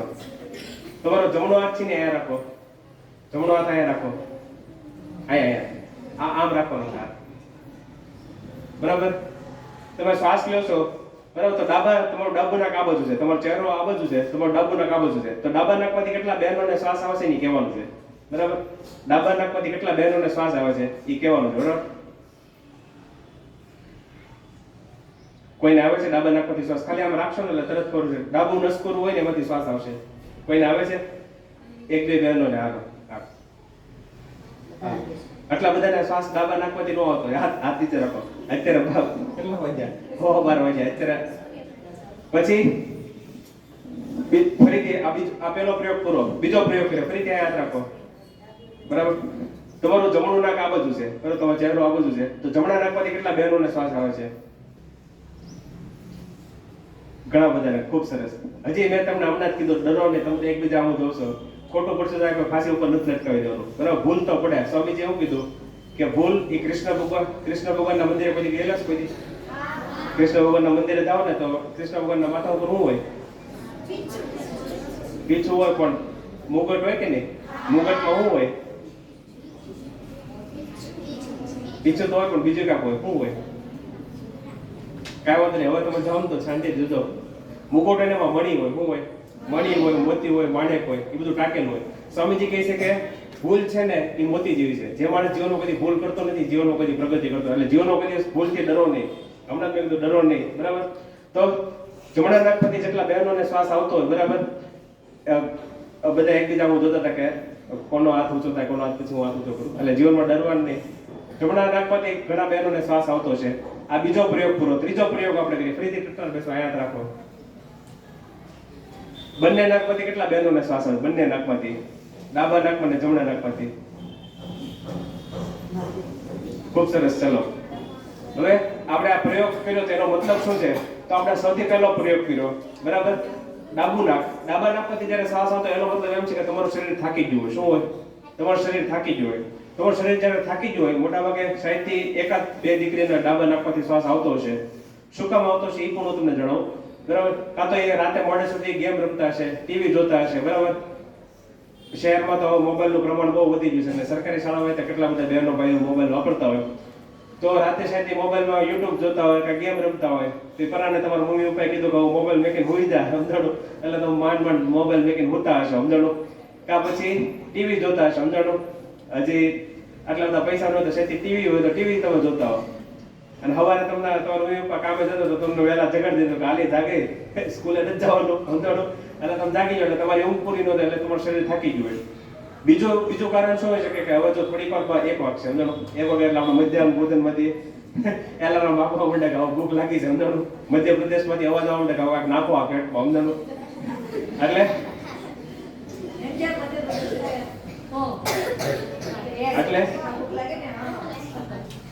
તમારું 8મા ધોરણની દીકરીઓ કેટલી થાય? ઓકે, ઘણી બધી. ઓકે, ખૂબ સરસ. 8મા ધોરણની વિજ્ઞાનની ચોપડીમાં તમારે ગ્લુકોઝ આવે. ગ્લુકોઝ એટલે C6H12O6, બરાબર?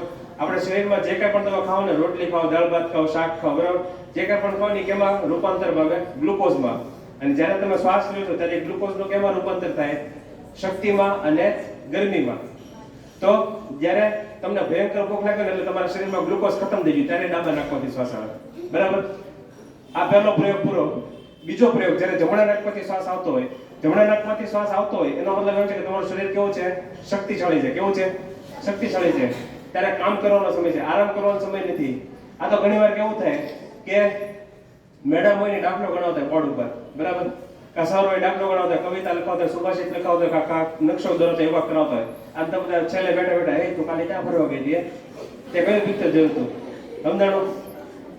તે મોમોસ ખાધેલું છે, તે સમોસા ખાધેલા, સમોસા તેલ લેવા ગયેલા હોય. તો આ ભણવામાં જાય ને મેડમ ભણાવે છે, સમજાણું? એટલે આપણે આવી નકામી બાબતો પડ્યા હોય, સમજાણું? એટલે જ્યારે જમણા નાકમાંથી શ્વાસ આવે છે ત્યારે આરામ નથી કરવાનો.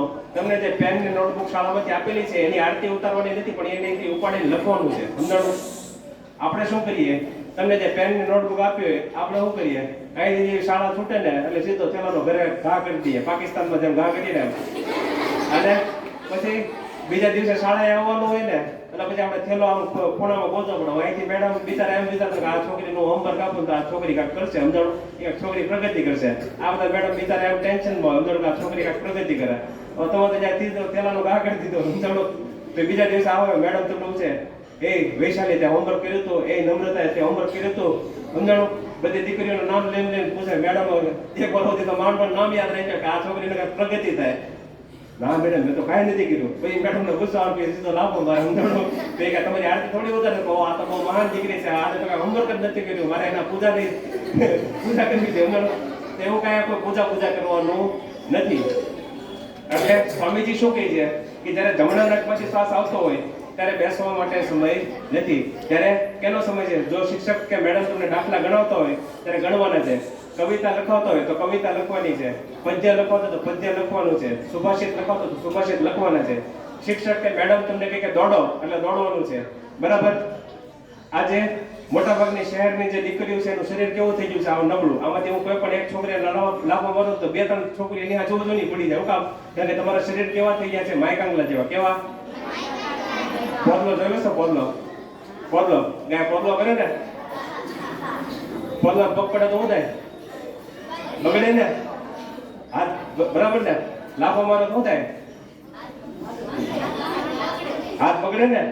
પણ આ લોખંડનો થાંભલો છે એનો લાફો મારો શું થાય? વાગે ને. તો તમારું શરીર કેવું હોવું જોઈએ? લોખંડ જેવું મજબૂત હોવું જોઈએ કે પોદલા જેવું? બોલો. તો શિક્ષક કે મેડમ કે વ્યાયામનો પીરિયડ છે દોડો તો દોડવાનું કે લાડવા પેંડા ખાવાના? બોલો. કસરત કરવાથી શરીર મજબૂત બને કે લાડવા પેંડા ખાવાથી? તો હવે જ્યારે જમણા નાકમાંથી શ્વાસ આવતો હોય મેડમ કે દોડો એટલે દોડવાનું ને. મેડમ કે હોમવર્ક કરીને આવવાનું એટલે કરવાનું ને. મેડમ કે દાખલા ગણો એટલે ગણવાના ને. તો જ પ્રગતિ થશે. બરાબર. આ બે બહેનો અહીંયા બેઠેલા છે. આ બેનનું નામ શું છે? હું નંદિની. આ બેનનું નામ માનસી. જો આ બે બહેનો અહીંયા બેઠેલા છે નંદિની અને માનસી. આ બે પાકા બેનપણી છે ને. હા તો પાકા બેનપણી છે. તો માનસી ના નંદનીના પપ્પાનું નામ શું છે? એના મમ્મીનું નામ શું છે? એ ક્યાં રહી છે? એનો શું ભાવે છે? સમોસા ભાવે છે કે બર્ગર ભાવે છે? જે ભાવતું હોય બરાબર એને બધું ખબર હોય. પણ આ માનસી કે નંદની છે ઓલા છેલ્લે બેન બેઠા તમારું નામ શું છે બેન? હા હા. હવે માનસિક નંદિની છે ને એ વિશ્વાબેન આને કાંઈ ખબર નહીં હોય કે વિશ્વાબેન કોણ છે એના ઉપરનું નામ શું છે. તો જેમ આપણને પાકે બેનપણીનો બધી ખબર હોય. શું કામ ખબર છે? કારણ કે જ્યારે શિક્ષક કે મેડમ ભણાવતો હોય ને જ્યારે તમે જમતા હો બરાબર જ્યારે પાણી પીતો હોય ત્યારે આપણે વાતો કરતો હોય કે એ તું ક્યાં ગઈ હતી? તારા પપ્પાનું નામ શું છે? તારા મમ્મીનું નામ શું છે? તો શિક્ષણમાં પણ એ જ નિયમ લાગુ પડે છે. આપણને શિક્ષક કે મેડમ તરત ખીજાય કે તારા ઓછા માર્ક આવે છે એટલે આપણે તરત રોવા માંડીએ. આપણે તરત હિંમત હારી જઈએ. પણ હિંમત નથી હારવાની. આમાં જેમ તમારા બેનપણીનો નિયમ છે ને એ જ નિયમ તમારા શિક્ષણમાં લાગુ પડે. કયો નિયમ? તો સમયનો. જેમ તમે તમારા બેનપણી હારે સમય કાઢો છો એમ તમારે પુસ્તક હારે સમય કાઢવો પડે. આપણે કોઈ દિવસ પુસ્તક સાથે સમય કાઢતા નથી એટલે આપણે એજ્યુકેશનમાં એકેડેમિકમાં એક્સિલન્સ કરી શકતા નથી. એટલે સ્વામીજી કહે છે કે એજ્યુકેશનમાં એક્સિલન્સ કરવું હોય અભ્યાસમાં પ્રગતિ કરવી હોય ફટાફટ તો એ કે નથી થાય. તમે પુસ્તક સાથે સમય વધારે પસાર કરો તો થાય. બરાબર. પુસ્તકનો ઘા કરી દેશો તો નહીં થાય. બરાબર.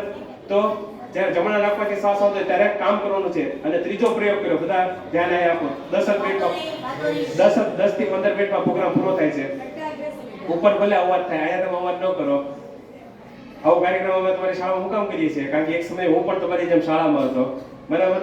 અને હું પણ હાવ ખોટ વિદ્યાર્થી હતો. બરાબર. હું હાવ છેલ્લે બેસતો. અને હું કામ છેલ્લે બેસતો? કારણ કે કોઈ શિક્ષક આપણને ઉભો ન કરે મેડમ આપણને ઉભો ન કરે એટલે હાવ છેલ્લે બેસતો. પણ તમારી વચ્ચે મારી વચ્ચે હું ફેર છે? હું શાંતિથી સાંભળતો. અમારી શાળામાં 3 કલાકનો સ્વામીજીનો કાર્યક્રમ હતો. મેં ખાલી કાન ખોલીને સાંભળ્યું. 9 વર્ષ પછી જ્યારે હું 2.5 વર્ષ નાપાસ થયો. 8 વાર નાપાસ થયો. કેટલી? 8 વાર. ગણિતમાં 8 વાર નાપાસ થયો. ગણિતમાં 2009 ની સાલ સુધીમાં 8 વાર નાપાસ થયો. હું પોતે એન્જિનિયર છું. માસ્ટર ડિગ્રી કરેલી છે, બીએડ કરેલું છે, એમએડ કરેલું છે. 14 વર્ષથી ભણાવું છું. 8 વાર નાપાસ થયો ત્યારે મારે હું 2 જ રસ્તા હતા કે 2.5 વર્ષ પસાર થઈ ગયા. એન્જિનિયરિંગમાં 4 વર્ષ આવે, 48 વિષય આવે. કેટલા? 48. 4 વર્ષમાં દર 6 મહિને પરીક્ષા આવે. 48 વિષય પાસ કરવાનો હોય. 2.5 વર્ષ નાપાસ થયો. 8 વાર ગણિતમાં નાપાસ થયો. ત્યારે મને ખાલી એક જ વિચાર આવ્યો, કાં તો ભણવાનું છોડી દઉં, કાં 1.5 વર્ષમાં પૂરું કરું. એ દિવસે મને યાદ આવ્યું 9 વર્ષ પછી કે મારી શાળામાં સ્વામીજીનો કાર્યક્રમ થયેલો. પણ હું કામ યાદ આવ્યું? કારણ કે સ્વામીજીએ કીધેલું છે કે મારા શબ્દો શું છે? અગ્નિ છે. શું છે? અગ્નિ. આજે નહીં તો કાલે જ્યારે તમે મુશ્કેલીમાં હશો ત્યારે તમને મદદ કરશે. બરાબર. એટલે મેં ખાલી કાર્યક્રમ હતો એ શાંતિથી સાંભળેલો. હું તો અઠોટ વિદ્યાર્થી તો મને તો ખબર નથી કે કાર્યક્રમમાં હું છે. પણ મને આટલી ખબર પડી 3 કલાક પછી કે આજે ભાઈ બોલે છે એમાં કાંક છે. સાચું છે ખોટું એ નથી ખબર. પણ જ્યારે હું મોટો થયો કોલેજમાં હોય ત્યારે ખબર પડી કે સ્વામી વિવેકાનંદ કોણ છે. ઈ દિવસ ને આજની ઘડી એની પછી હું જીવનનો કોઈ દિવસ નાપાસ નથી થયો. 2009 ની સાલ સુધી હું 8 વાર ગણિતમાં નાપાસ થયો. 2014 માં ગુજરાત રેન્કર આખા ગુજરાતમાં મારો નંબર આવેલો. એની પાછળનું કારણ છે એની પાછળનું કારણ શું? એની પાછળનું કારણ છે બસ હાલો. એની પાછળનું કારણ છે કે સ્વામીજીએ જે રસ્તો દેખાડી રસ્તા ઉપર હું ચાલ્યો. બરાબર, તો તમે પણ જો ચાલશો. મેં તો 9 વર્ષ પછી પુસ્તક વાંચ્યું, તમને તો આજે જ પુસ્તક મળશે, તો આજે જ વાંચજો. મારી જેમ 9 વર્ષ સુધી મોડું નહીં કરતા, તો તમે 20-25 વર્ષની ઉંમરમાં તમે ક્યાં ને ક્યાંય પહોંચી જશો. બરાબર, તો શાંતિથી સાંભળો. ઉપરવાળા ભલે અવાજ કરતા, 10 મિનિટનો સમય છે, પછી આવો કાર્યક્રમ ક્યારે થાય એનું કઈ નક્કી નથી. બરાબર, તો જમણા નાકમાંથી શ્વાસ આવતો ત્યારે કામ કરવાનો સમય છે, આરામ કરવાનો સમય નથી, ભાગવાનું છે. શિક્ષક કહે કે દાખલા ગણો તો ગણવાના છે, શિક્ષક કહે કે દોડો તો કસરત કરવાની છે. તો એ અમુક બહેનો હોય કે મારા પગમાં દુખે ને આમ થાય ને તેમ થાય, તો એ બધા બાના બતાવ્યા કરશે તો તમને શિવ ભગવાનની મદદ નહીં કરી શકે. કૃષ્ણ ભગવાનને આજથી ભગવદ ગીતામાં કેટલા 5,500 વર્ષ પહેલા કહી દીધું, ઉદ્ધરે આત્મન નાત્મનમ વસાદે આત્મે વ્યાત્મનો બંધુ આત્મે રિપુરાત્મન. એનો હાવ ગુજરાતીમાં મતલબ એમ થાય કે જે માણસ પોતે પોતાની જાતને મદદ કરે છે ને એ જ તે જીવનમાં આગળ આવી શકે. આ બધા શિક્ષકો અહીં બેઠા છે, તો 30 વિદ્યાર્થીનો પેપર કોઈ શિક્ષક ન લખી શકે, એ તમારે જ લખવો પડે. જો પેપર તમારે જ લખવાનું છે તો પ્રગતિ તમારે જ કરવી પડે, અને જો પ્રગતિ તમારે કરવાની છે તો મહેનત તમારે જ કરવી પડે. બરાબર, આ તમારા દિમાગમાં ફિટ કરી નાખો, તો જ તમે જીવનમાં કોઈ પ્રગતિ કરી શકશો. જે તમે પ્રગતિમાં પાછળ પડો છો એ નહીં થાય. બરાબર, તો કહેવાનો મતલબ છે એમ છે કે જ્યારે ડાબા નાકમાંથી શ્વાસ આવે ત્યારે તમે થાકી ગયા છો, જમણા નાકમાંથી શ્વાસ આવે ત્યારે તમે શક્તિશાળી છો, અને જ્યારે બે નાકમાંથી શ્વાસ આવે ત્યારે આપણે ત્રીજો પ્રયોગ કર્યો. એનો મતલબ એમ છે કે તમારું મન અત્યારે એકાગ્ર છે. શું છે? એકાગ્ર છે. હવે સ્વામીજી શું કહે છે કે જે છોકરી હોય, બરાબર, જે છોકરો કે છોકરી જેનો પહેલો નંબર આવે છે ક્લાસમાં, શિક્ષક એક જ છે પણ એકનો પહેલો નંબર એકનો છેલ્લો નંબર આવે, તો જેનો પહેલો નંબર આવશે એના બે નાકમાંથી જે શ્વાસ આવતો એનો સમય કેવો હોય? 8 કલાક 10 કલાક. હવે જે છેલ્લો નંબર એ દીકરી આવતી હોય ને, જેને ભણવામાં કાંઈ રસ ન હોય, એના બે નાકમાંથી જે શ્વાસ આવતો એનો સમય કેવો હોય? 5 મિનિટ 10 મિનિટ 15 મિનિટ.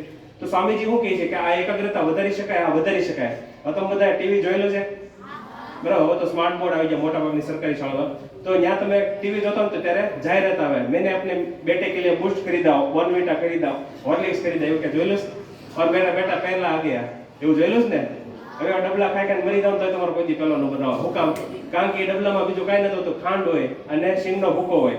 પણ સ્વામીજી એક રસ્તો દેખાડે છે, એને નાડી શુદ્ધિ કહે. તમે બધા આ કરો છો, આ બધા મેડમ ને સર છે એ બધા બીએડ કરીને જ આવેલો હોય, પીટીસી કરીને જ આવેલો હોય, એટલે એ લોકોને જ્યારે ટ્રેનિંગ હોય ત્યારે કુંભક પૂરક રેચક શીખવાડે. કુંભક પૂરક રેચક આવડે છે ને?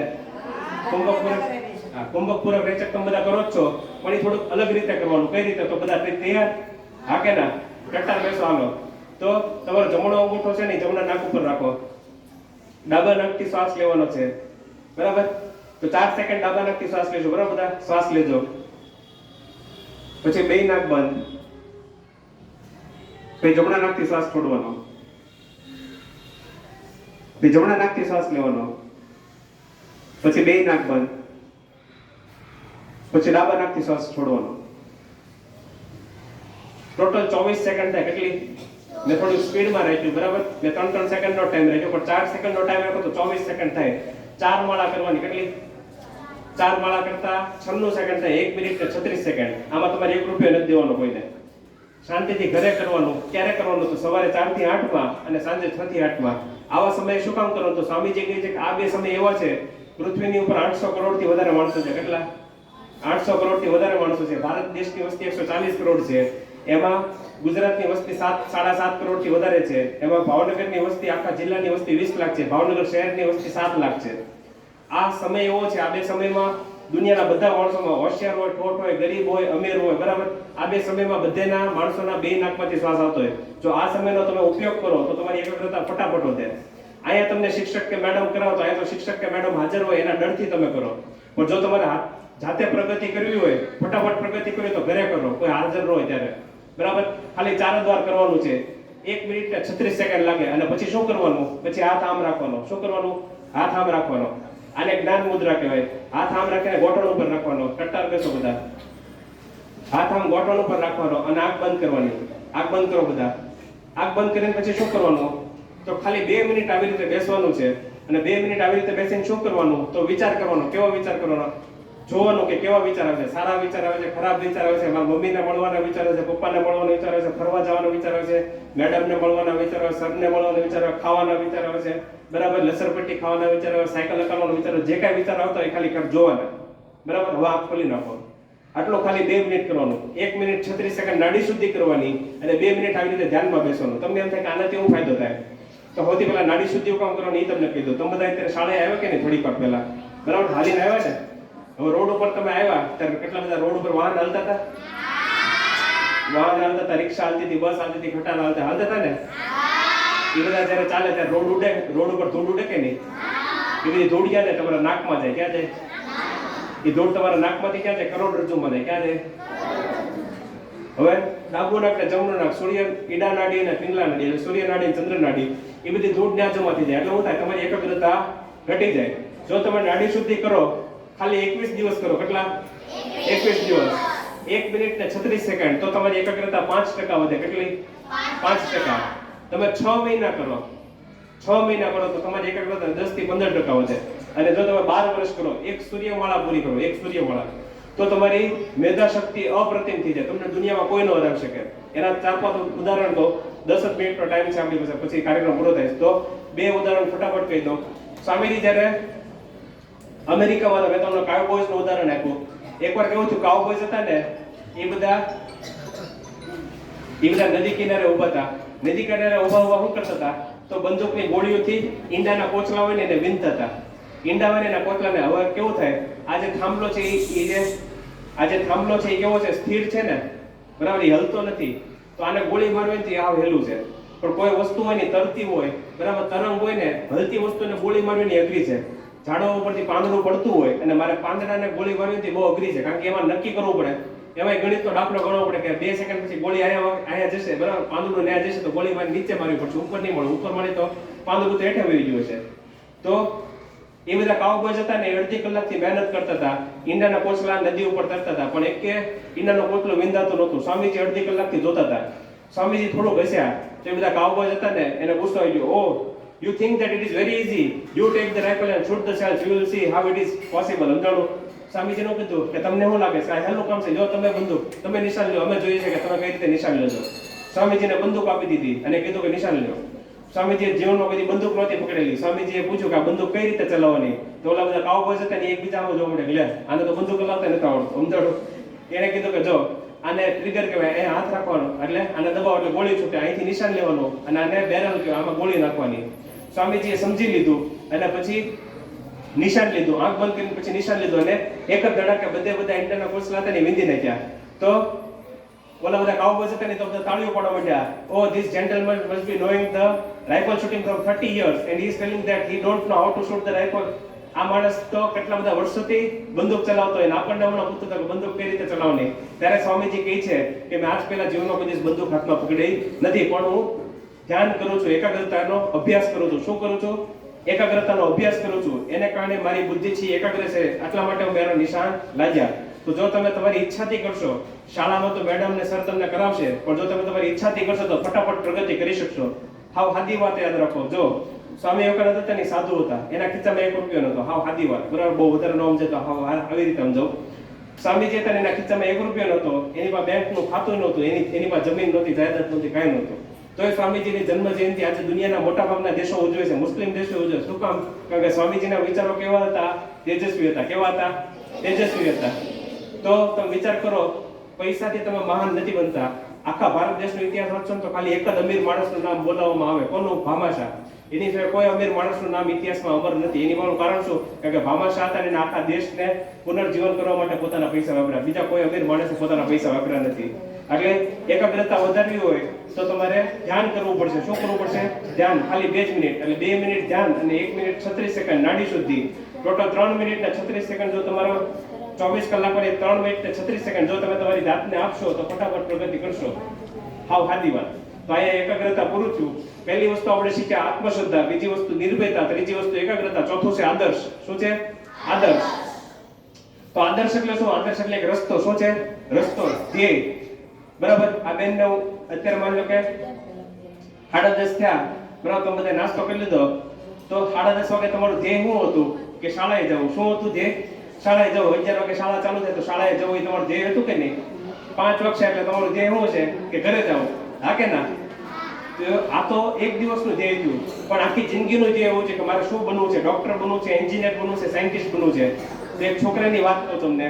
એક છોકરો હતો તમારી જેમ જ શાળામાં ભણતો હતો, બરાબર? 5 મિનિટ બાકી છે, પછી આ કાર્યક્રમ પૂરો થાય છે. એક છોકરો હતો તમારી જેમ જ સરકારી શાળામાં ભણતો હતો, 1 થી 8 ધોરણની સરકારી શાળામાં ભણ્યો, અને પહેલેથી જ એના મમ્મી પપ્પા અતિશય ગરીબ, બહુ ગરીબ પરિવારમાંથી આવે. એને એક જ વસ્તુની ખબર હતી કે જો મારે ગરીબીમાંથી બહાર નીકળવું હોય તો મારે ભણવું પડશે. એક દિવસ એની શાળામાં આવો એક કાર્યક્રમ થયો.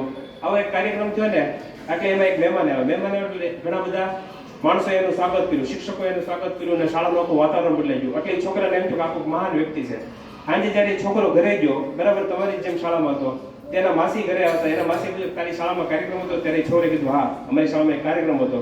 તેના માસી કીધું તને ખબર છે કોણ આવ્યું હતું? એ કે ના, મને નથી ખબર. તો એને પૂછ્યું કોણ આવ્યું હતું? તેને એના માસી એવું કીધું કે તારી શાળામાં કલેક્ટર આવ્યા હતા. કોણ આવ્યા હતા? કલેક્ટર આવ્યા હતા. તે છોકરે કલેક્ટર એટલે કોણ થાય? તો એના માસી કલેક્ટર એટલે જિલ્લાનો રાજા. તે છોકરાએ જીવનમાં આદર્શ નક્કી કરી નાખ્યો. શું નક્કી કરી નાખ્યું? આદર્શ, ધ્યેય નક્કી કરી નાખ્યું. મારે શું બનવું છે? કલેક્ટર બનવું છે. આ વાર્તા હું કામ કહું છું? કારણ કે આ વાર્તા ભાવનગર સાથે જોડાયેલી છે. એ છોકરો હતો, એને 1 થી 8 ધોરણ પ્રાથમિકમાં પૂરું કર્યું, 9 થી 12 ધોરણ એને માધ્યમિકમાં અને ઉચ્ચતર માધ્યમિકમાં પૂરું કર્યું. જેવું કોલેજમાં આવ્યો એને તૈયારી ચાલુ કરી દીધી પરીક્ષાની. 2016ની સાલમાં એની મુલાકાત હસમુખભાઈ પટેલ સાથે થઈ, અને એનું જીવનમાં બહુ મોટું પરિવર્તન આવ્યું. અને કોરોનાનો સમય આવ્યો ત્યારે એને ખબર પડી કે આઈએએસ અને આઈપીએસ વચ્ચે શું ડિફરન્સ છે. જ્યારે પરીક્ષા દેવા જતો તો એ છોકરો, ત્યારે એનું એક્સિડન્ટ થયું, આખો લોહી લુહાણ થઈ ગયો, અને એનો એક જ હાથ બાકી ગયો. એને ઊભા થઈને ભગવાનને પ્રાર્થના કરી કે હે ભગવાન, તારો ખૂબ ખૂબ આભાર કે તમે મારો એક હાથ બચાવ્યો. અને પરીક્ષા દેવા ગયો પાટાપિંડી કરાવીને, અને એનો આખા ભારતમાં પહેલો 1 થી 1000માં નંબર આવ્યો. અને સૌથી પહેલી નોકરી એને ભાવનગરમાં મળી. ક્યાં મળી? ભાવનગરમાં. એનું નામ છે આઈપીએસ સફીન હસન. તમે શાયદ નામ સાંભળેલું છે. અત્યારે તો એ અમદાવાદમાં છે. તો ઘણા બધા એ 22 વર્ષની ઉંમરમાં આઈપીએસ બની ગયા. ઘણા બધા એને પૂછે કે તમે આ કાંઈક ચમત્કાર છે, તો આ કાંઈ ચમત્કાર નથી. એની પાછળનું કારણ શું છે? કારણ કે એને નાની ઉંમરમાં શું કરેલું? આદર્શ નક્કી કરેલો. શું નક્કી કરેલું?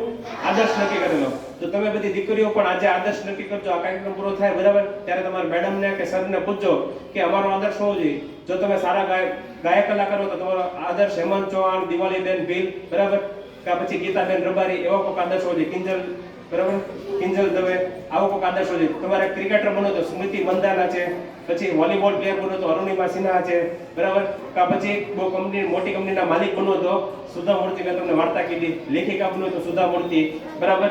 તો તમારે આદર્શ નક્કી કરવાનો. શું નક્કી કરવાનું છે? આદર્શ. સ્વામીજી શું કહે છે કે 2 છોકરીઓ છે, એક છોકરી છે એના જીવનમાં આદર્શ છે, અને બીજી છોકરી છે એના જીવનમાં આદર્શ નથી. તો સ્વામીજી એવું કહે છે કે જેના જીવનમાં આદર્શ છે એ ખાલી 500 બોલ જ કરશે. શું કરશે? 500 બોલ જ કરશે. જેના જીવનમાં આદર્શ નથી 50,000 બોલ કરશે. તો સ્વામીજી શું કહે છે કે માણસનું જીવન કેવું છે? સાવ નાનું છે. 60 વર્ષમાં તો 60 વર્ષમાં તો માણસનું જીવન પતી જાય. તો જો માણસ આખી જિંદગી ભૂલ કરે તો પ્રગતિ કરી શકે નહીં. તમે બધા ફેરફજોડી રમેલા જ કદી? ફેરફજોડી રમતા હોય, સામેવાળાના હાથ મેં કીધું શું થાય? પડી જાવ ને. રિક્ષા બસમાં બેઠેલા? રિક્ષા બસમાં બેઠો, તમને ઊંઘ આવી જાય અને ઢાળ આવે તો શું થાય? પડી જાવ ને. હા કે ના? ખોખો રમેલા? ખોખો રમતા હો, ઝડપથી ગોળ ફરવો હોય, બરાબર. ગોળ ત્યારે ફરવાનો? 2 છેડે ફરવાનો હોય ને ગોળ. બાકી તો આમ સીધું દોડવાનું. 2 છેડે ગોળ ફરવાનો. તો ઝડપથી ગોળ ફરવું તો શું કરવું પડે? દોડવું પડે, પણ ઝડપથી ગોળ ન ફરી શકો. જિલ્લા કક્ષાની રમત હોય તો 2 છેડે થાંભલા, તમે થાંભલાને પકડીને ગોળ ફરવાનું. સીધા તમે દોડી શકો ઝડપથી, ગોળ તમે ઝડપથી ન દોડી શકો. તો જો થાંભલો મેં કીધું તો પડી જાવ. તો સ્વામીજીએ કીધેલું છે કે એક ભવ્ય આદર્શ માટે પોતાનું જીવન સમર્પિત કરી દેવાની બહુ મહાન વાત છે. એટલે આદર્શો ખૂબ જરૂરી છે. આદર્શ એટલે એ થાંભલો. એ થાંભલાને તમારે પકડી રાખવાનો છે, સ્તંભને તમારે પકડી રાખવાનો છે. જો તમે એને મેકી દેશો તો ફેરફદોડીમાં જેમ તમે સામેવાળાનો હાથ મેકી દો એમ પડી જાઓ. જેમ તમે રિક્ષા બસમાં બેઠા હો, તમે દાંડીઓ મેકી દો, બરાબર, ઢાળ આવે તો તમે પડી જાઓ. એની જેમ જો તમે આદર્શને મૂકી દેશો તો તમે પડી જશો. એટલે આદર્શ હોવો ખૂબ જરૂરી છે. આ ચોથી વસ્તુ થઈ. તો પહેલી વસ્તુ આત્મશ્રદ્ધા, બીજી વસ્તુ નિર્ભયતા, ત્રીજી વસ્તુ એકાગ્રતા, ચોથી વસ્તુ આદર્શ, અને છેલ્લી વસ્તુ, પાંચમી વસ્તુ ચારિત્ર. બરાબર, 2-3 મિનિટમાં પૂરું કરી. ચારિત્ર એટલે શું? તો ચારિત્ર સૌથી વસ્તુ અઘરી છે. સ્વામીજી કહે છે કે પૈસા, યશ, કીર્તિ, વિદ્યાથી કાંઈ લાભ નથી થતો. માત્ર ચારિત્રથી જ લાભ થાય છે. માત્ર ચારિત્ર જ મુશ્કેલીઓની વજ્ર જેવી દિવાલોને તોડીને તેમાંથી માર્ગ કાઢે છે. તો ચારિત્ર એટલે શું? તો ચારિત્ર બહુ કિંમતી વસ્તુ છે. સ્વામીજી જ્યારે અમેરિકામાં હતા, બરાબર, વિશ્વ ધર્મ પરિષદમાં ગયેલા 11 સપ્ટેમ્બર 1893 ના દિવસે સ્વામીજી ખાલી 5 જ શબ્દ બોલ્યા. કેટલા? 5 જ છે. Sisters and brothers of America, મારા અમેરિકાના બહેનો અને ભાઈઓ. તો કોલંબસ વાળો હતો અમેરિકાના શિકાગોની અંદર, ત્યાં 7000 બહેનો ભાઈઓ બેઠેલા. કેટલા? 7000. જ્યાં કબૂતરની પાંખ ફફડે ને તોય અવાજ આવે, બરાબર. અહીંયા તો થોડા ઓછા માણસો અહીંયા 200 દીકરીઓ બેઠેલી છે તોય તો કેટલો અવાજ આવે છે. તો ત્યાં 7000 માણસો બેઠા હતા, કબૂતરની પાક ફફડે ને તોય અવાજ આવે, આટલી શાંતિ હતી. સ્વામીજી ઊભા થયા અને ખાલી 5 જ શબ્દો બોલ્યા, sisters and brothers of America, મારા અમેરિકાના બહેનો અને ભાઈઓ. ખાલી સ્વામીજી એટલું બોલ્યા તો આખો અમેરિકા 7000 માણસો ઊભા થઈ ગયા ને 3 મિનિટ તાળી વગાડી. સ્વામીજી પોતાના પુસ્તકમાં લખે છે કે આટલી બધી તાળીઓનો અવાજ હતો કે મારા કાન બેર મારી ગયા. સ્વામીજીને 5 મિનિટનો સમય આપેલો, પછી સ્વામીજી 2 મિનિટનું વક્તવ્ય આપે છે અને બીજા દિવસે છાપવામાં આવે છે કે વિશ્વધર્મ પરિષદમાં સૌથી સારું વક્તવ્ય કોનું હતું? સ્વામીજીનું. જ્યારે સ્વામીજી ભારતમાં આવે છે ત્યારે એના સૌથી મુખ્ય શિષ્ય સ્વામી સદાનંદ એ સ્વામીજીને એક જ પ્રશ્ન પૂછે છે કે સ્વામીજી એ કઈ શક્તિ છે કે તમે ખાલી 5 શબ્દ બોલીને આપો અમેરિકા ઉભું થઈ ગયું? ત્યારે સ્વામીજી કહે છે કે જ્યારે હું ભારતમાં હતો, ભારતમાં હું ઉત્તરથી લઈને દક્ષિણ સુધી, બરાબર, એટલે કે કાશ્મીરથી લઈને કન્યાકુમારી, બંગાળથી લઈને ગુજરાત સુધી હું પરિભ્રમણ કરતો અને મને કોઈ ઓળખતો નહોતું, બરાબર. હું પરિવ્રાજક સંન્યાસી હતો. 15-20 દિવસ સુધી ખાવાનું ન મળે, પીવાનું પાણી ન મળે, માથે તડકો હોય, પગમાં છાલા પડી ગયો હોય અને ભયંકર ભૂખ લાગે, ત્યારે હું બેભાન થઈને રોડ ઉપર પડી જાઉં ને ત્યારે પણ મેં મારા જીવનમાં કોઈ દિવસ નબળા વિચાર કર્યા નથી. તમે બધી દીકરીઓ છો એટલે હું તમને કહી દઉં, બરાબર. માં શારદા દેવીની જન્મ જયંતિ હજી 3 તારીખે જ ગઈ. માં શારદા દેવીએ કીધેલું છે દીકરીઓ માટે કે દીકરીઓ કોઈ દિવસ છોકરા કે પુરુષ હોય ને એની વાતોથી લલચાઈ ન જવું જોઈએ. પુરુષો એમ કહે કે તારો સુંદર ચહેરો છે, તો માં શારદા દેવી કીધેલું છે કે દીકરીઓ કોઈ દિવસ પુરુષોના વચનોથી લલચાઈ ન જવું જોઈએ, પોતાનું ચરિત્ર અકબંધ રાખવું જોઈએ. આજે ભાવનગર હું શિક્ષક છું, આ બધા મેડમની જેમ જ તે અમારી પાસે બધા સમાચાર આવતા આપણને જોઈને સાંભળીને દુઃખ થાય, આપણા દિલ ઉપર એસિડ રેડાઈ જાય કે અમુક છોકરી છે કોકની હારે ભાગી ગઈ, રિક્ષાવાળા હારે ભાગી ગઈ, રિક્ષાવાળો 4-5 દિવસ પૈસા ન લે છોકરીના, એટલે છોકરીઓ હોય રિક્ષાવાળા હારે ભાગી જાય. તો આ બધી ખરાબ ઘટનાઓ છે.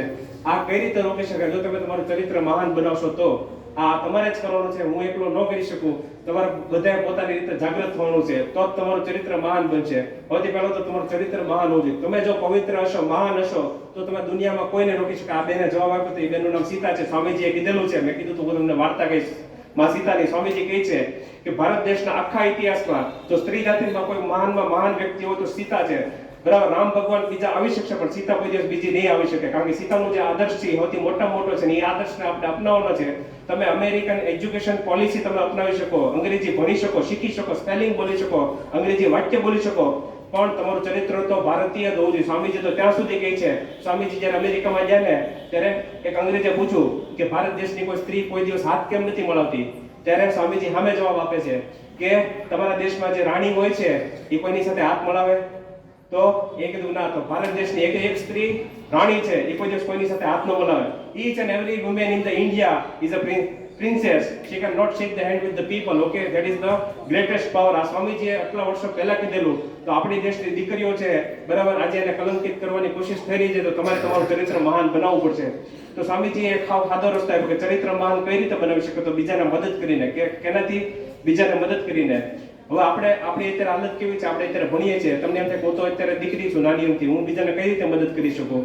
તો સ્વામીજી એક સાદો રસ્તો આપે. આપણે કેવી મદદ કરીએ? પરીક્ષામાં ત્યારે આપણે ચોરી કરીએ, હે વૈશાલી દેખાડતો, ઓલો દાખલો દેખાડતો, હે નમ્રતા ઓલો દાખલો દેખાડતો, ઓલું પદ્યમાં હું જવાબ આપે? આપણે એવી મદદ કરીએ, આપણે ચોરી કરવામાં મદદ કરીએ, પણ એવી મદદ આપણે કરવાની નથી. સ્વામીજી કહે છે કે જો તમે તમારા ભાઈબંધ કે બેનપણીના સાચા મિત્ર હો તો આખું વર્ષ એને મહેનત કરો, પણ પરીક્ષાના દિવસે એને કહી દો હું તને ચોરી નહીં કરો, મેં તને આખા વર્ષ તને ભણાવ્યું છે.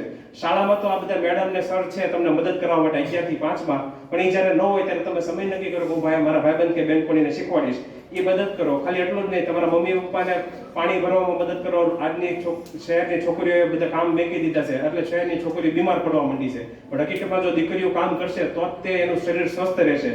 તો રોટલી બનાવવામાં મદદ કરો, પાણી ભરવામાં મદદ કરો, તમારા મમ્મી પપ્પાને જે કાંઈ કામ હોય એમાં મદદ કરો. આળસ ન કરો. જો તમે આળસ કરશો તો તમારું શરીર હશે રોગનું ઘર બની જશે. જો તમે જેવા તમારા મમ્મી પપ્પાને મદદ કરશો એટલે તમારું ચરિત્ર મહાન બનશે. તો અહીંયા આપણો કાર્યક્રમ પૂરો થાય છે. જય હિન્દ, જય ભારત.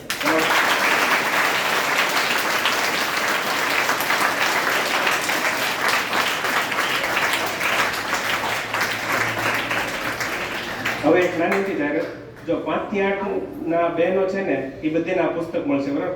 પછી આપણે એક ફોટો પડાવશું, શાળા ઉપર એક પિક્ચર બનશે, જેથી કરીને ભવિષ્યમાં 5-10 વર્ષ પછી કોઈને પ્રેરણા મળી હોય, બરાબર.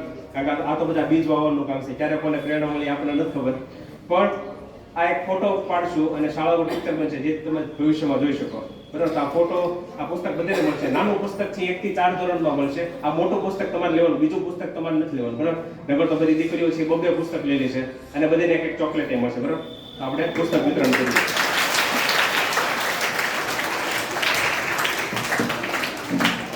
ભાઈ આપણે બહુ સરસ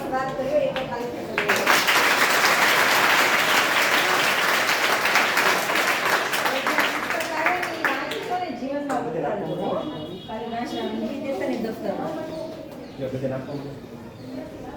આ સાહેબે એવું કીધું ને કે દર વખતે પરીક્ષાના 15 દિવસ પહેલા જો આ સાહેબને બોલાવીને કહીએ ને તો આ છોકરીઓ આવશે ગુસ્સા રહી જાય. સરસ.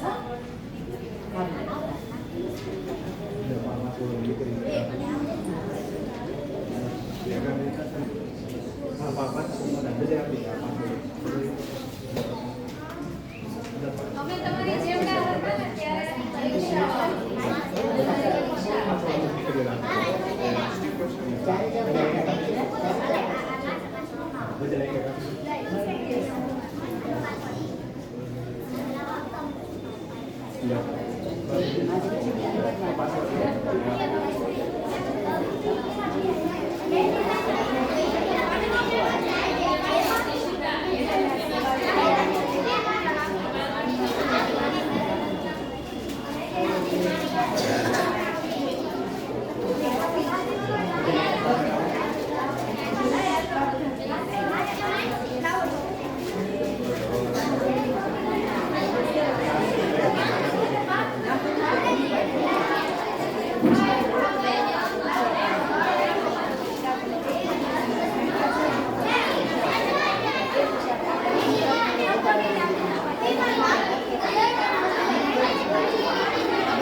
ચલો કોઈ ઊભા ન થતા 2 મિનિટ આપણે પાવભાજીનું જમાડે છે ને હે જીજ્ઞાબેન ને સ્વાતિબેન તો સ્વાતિબેન અત્યારે બાળકોને પ્રસાદી આપવા દીકરીઓને આવવા છે પ્રસાદી જ છે એટલે જરા જ છે પ્રસાદી છે હો બસ મજા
દરેક ધોરણની અલગ અલગ બહેનો સાથે કે 5 4 ફોટા પડે 5 6 7 ઓકે ચલો પાંચમા